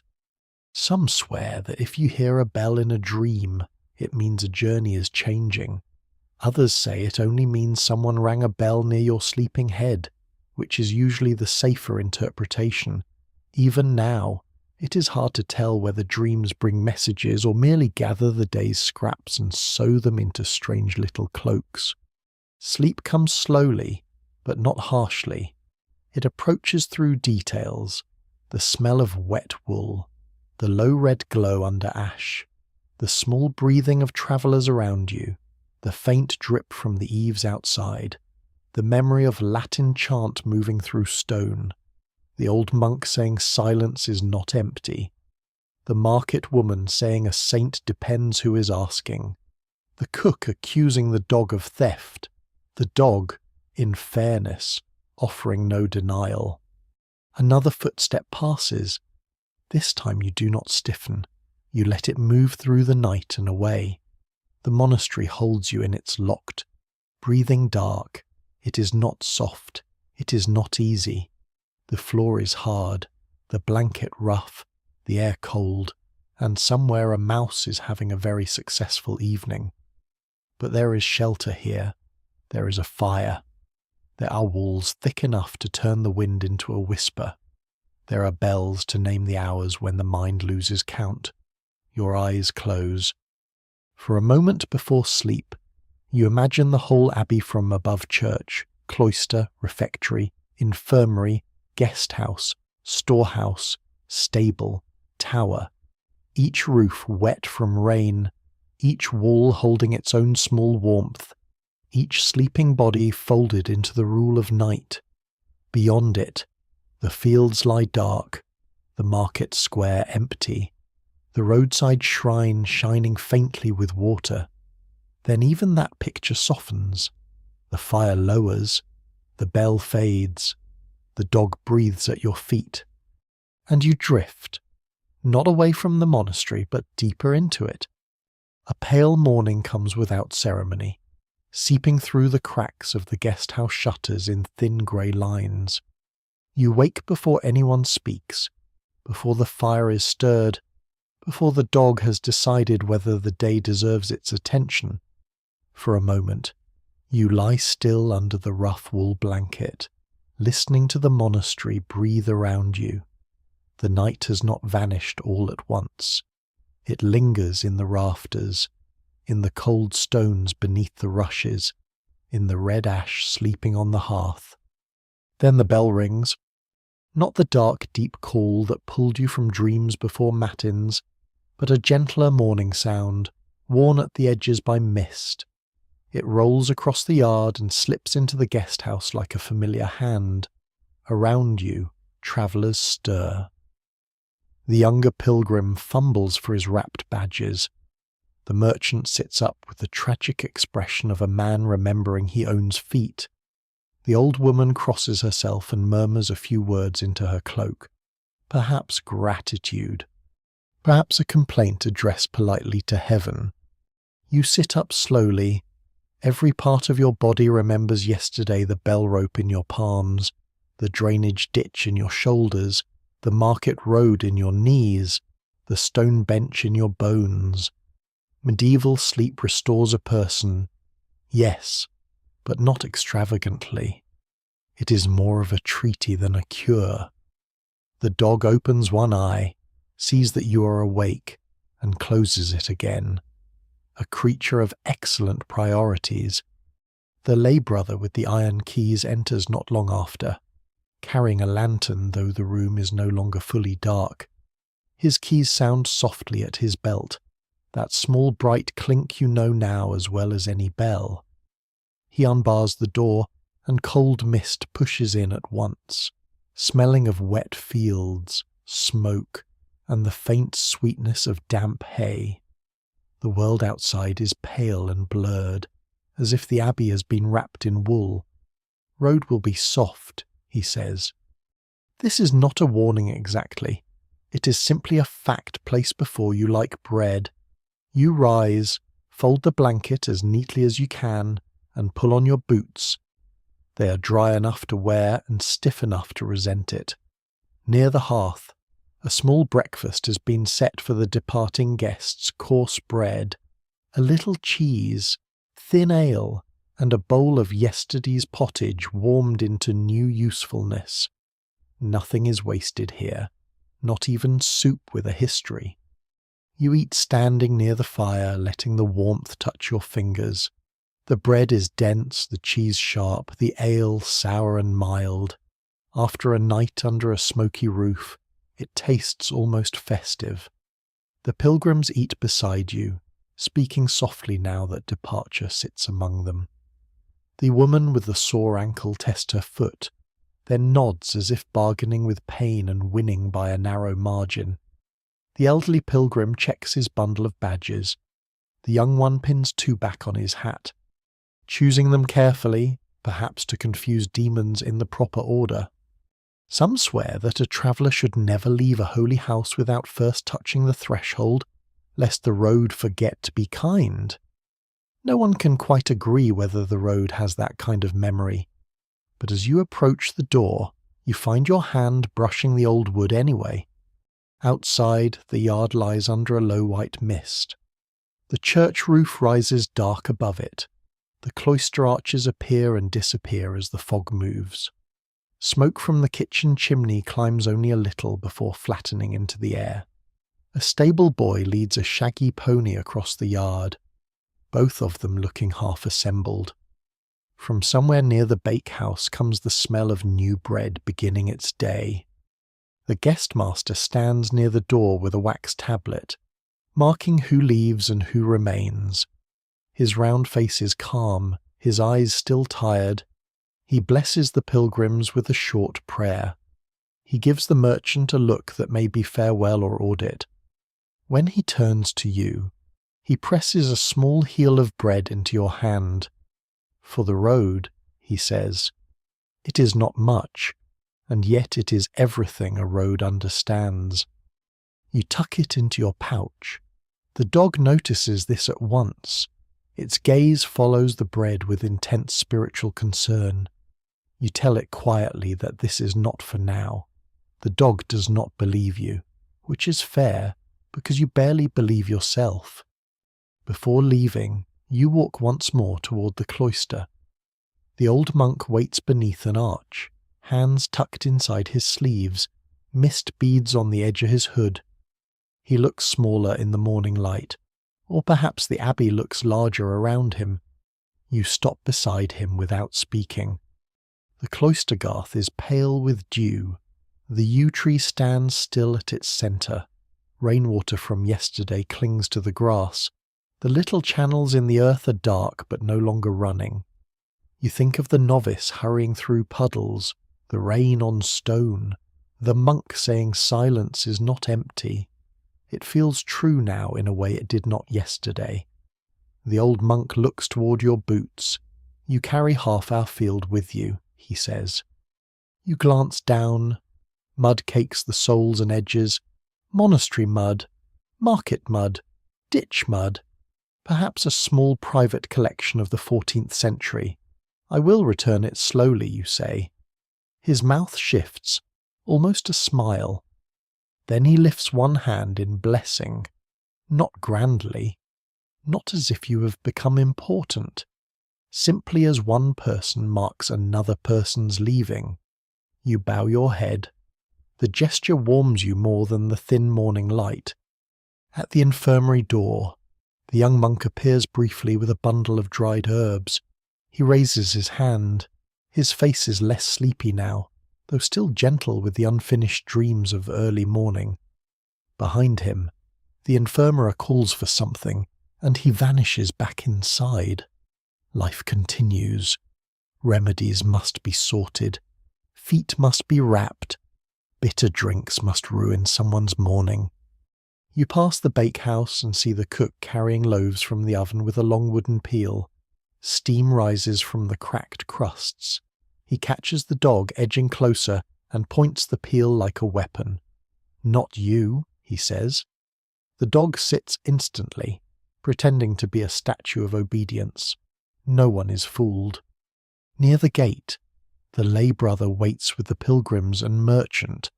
The great oak door is open just wide enough for departure. Beyond it, the road lies pale and muddy between hedges, disappearing into mist. The world outside seems quieter than when you arrived, though perhaps it is you who have quieted. The bell rings once more behind you. You turn. For a heartbeat, the monastery gathers in your sight tower. Church, cloister, guest house, smoke, wet stones, barred doors, candlelit windows fading into day. You remember the first evening at this gate, your cold fingers, your empty stomach, the eye in the shutter. You remember thinking the walls were only shelter. Now they seem like a great slow clock made of prayer, labour, hunger, ink, herbs, keys, and sleep. Those who tell the tale never fully agree whether a traveller leaves a monastery lighter or heavier. Lighter, perhaps, for having rested. Heavier, perhaps, for carrying away so many small impressions: beeswax, wet wool, smoked fish, lavender, chant, iron, mud. You feel both. The road waits. You step through the gate. Mist gathers around your cloak. The pilgrims move ahead, staffs tapping softly. The merchant adjusts his pack and begins calculating something under his breath, because some men meet dawn as a ledger. The dog trots to the threshold and stops. For a moment, you think it will follow. It looks at you, then at the guest house, then toward the kitchen. A difficult spiritual choice. At last, it stays. You break the heel of bread and toss back a small piece. The dog catches it neatly, as if this were always the proper ending. The lay brother sees, says nothing, and begins closing the door. The oak gate eases shut behind you with a deep, familiar sound. The bell fades into the mist. Before you, the pilgrim road bends through wet fields under a pale morning sky, and you walk on, carrying the abbey's slow rhythm in your steps. The abbey remains behind you, yet it does not leave at once. Its bell follows over the fields, softened by mist until it becomes less a sound than a memory of sound, a slow bronze warmth moving through the pale morning. You walk with the pilgrims along the road, your boots pressing into mud already marked by cartwheels, hooves, and older footsteps washed nearly smooth by yesterday's rain. The hedges on either side are dark with water. Bare branches lean over the track like tired hands. Behind you, the monastery gate is no longer visible. Only the upper part of the tower rises through the mist for a little while. Then even that fades. You carry the small bread heel in your pouch, lighter now by one piece given to the dog, and you think of its bent ear, the kitchen smoke, the cook's ladle, the lay brother's keys. Some swear that animals remember every kindness done near a hearth. No one can quite agree whether dogs remember saints, but they certainly remember crumbs. The pilgrims walk quietly at first. Their staffs tap the road in soft, uneven rhythm. The woman with the sore ankle moves carefully, but she keeps pace. The young pilgrim's badges jingle faintly on his hat, a tiny travelling chapel of pewter and hope. The elderly man hums under his breath, not quite a hymn, not quite a tune. The merchant trails behind, counting distance, weather, and possible profit with each step. You look back once more from the crest of a low rise. The abbey is only a shape now, a darker smudge among fields and bare trees.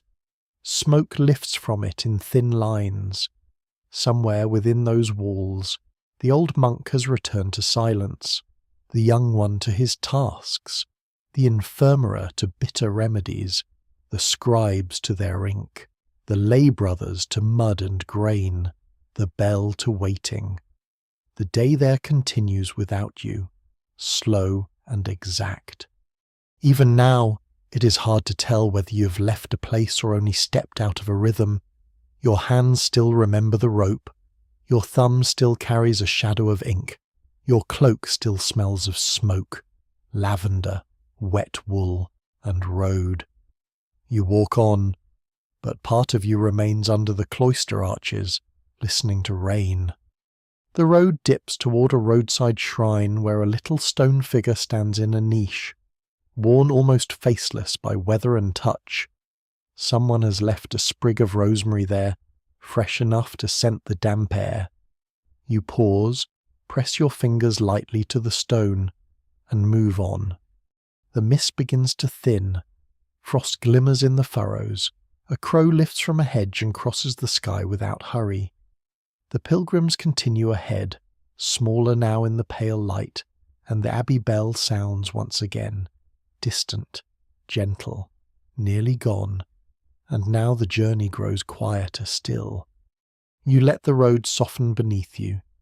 You do not need to hurry. The mud holds your steps, then releases them. The fields open on either side, brown and silver under morning breath. Far behind, the monastery settles into its prayers, its kitchens, its books, its little repairs, and all the patient labours that keep one small world alive. You breathe in the cold air and breathe out slowly. The bell fades, the smoke fades. The road itself seems to dim at the edges, as though the whole medieval morning is becoming a painted border around sleep. The wet hedges blur. The pilgrim's footsteps grow softer. The sky lowers into a calm grey hush. You are safe enough here for this moment. There is bread in your pouch, warmth remembered in your hands, and a quiet path beneath your feet. The abbey remains behind you like a candle cupped from the wind, still glowing though you no longer see its flame. Let the cloister fall silent now. Let the dog curl by the hearth. Let the scribes lower their quills. The bells rest in their tower. The candles burn low beside the stone altar.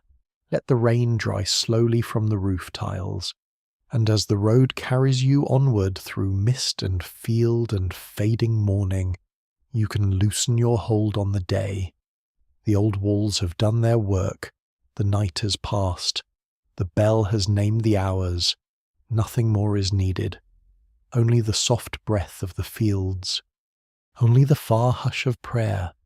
Only the last warm ember in the dark.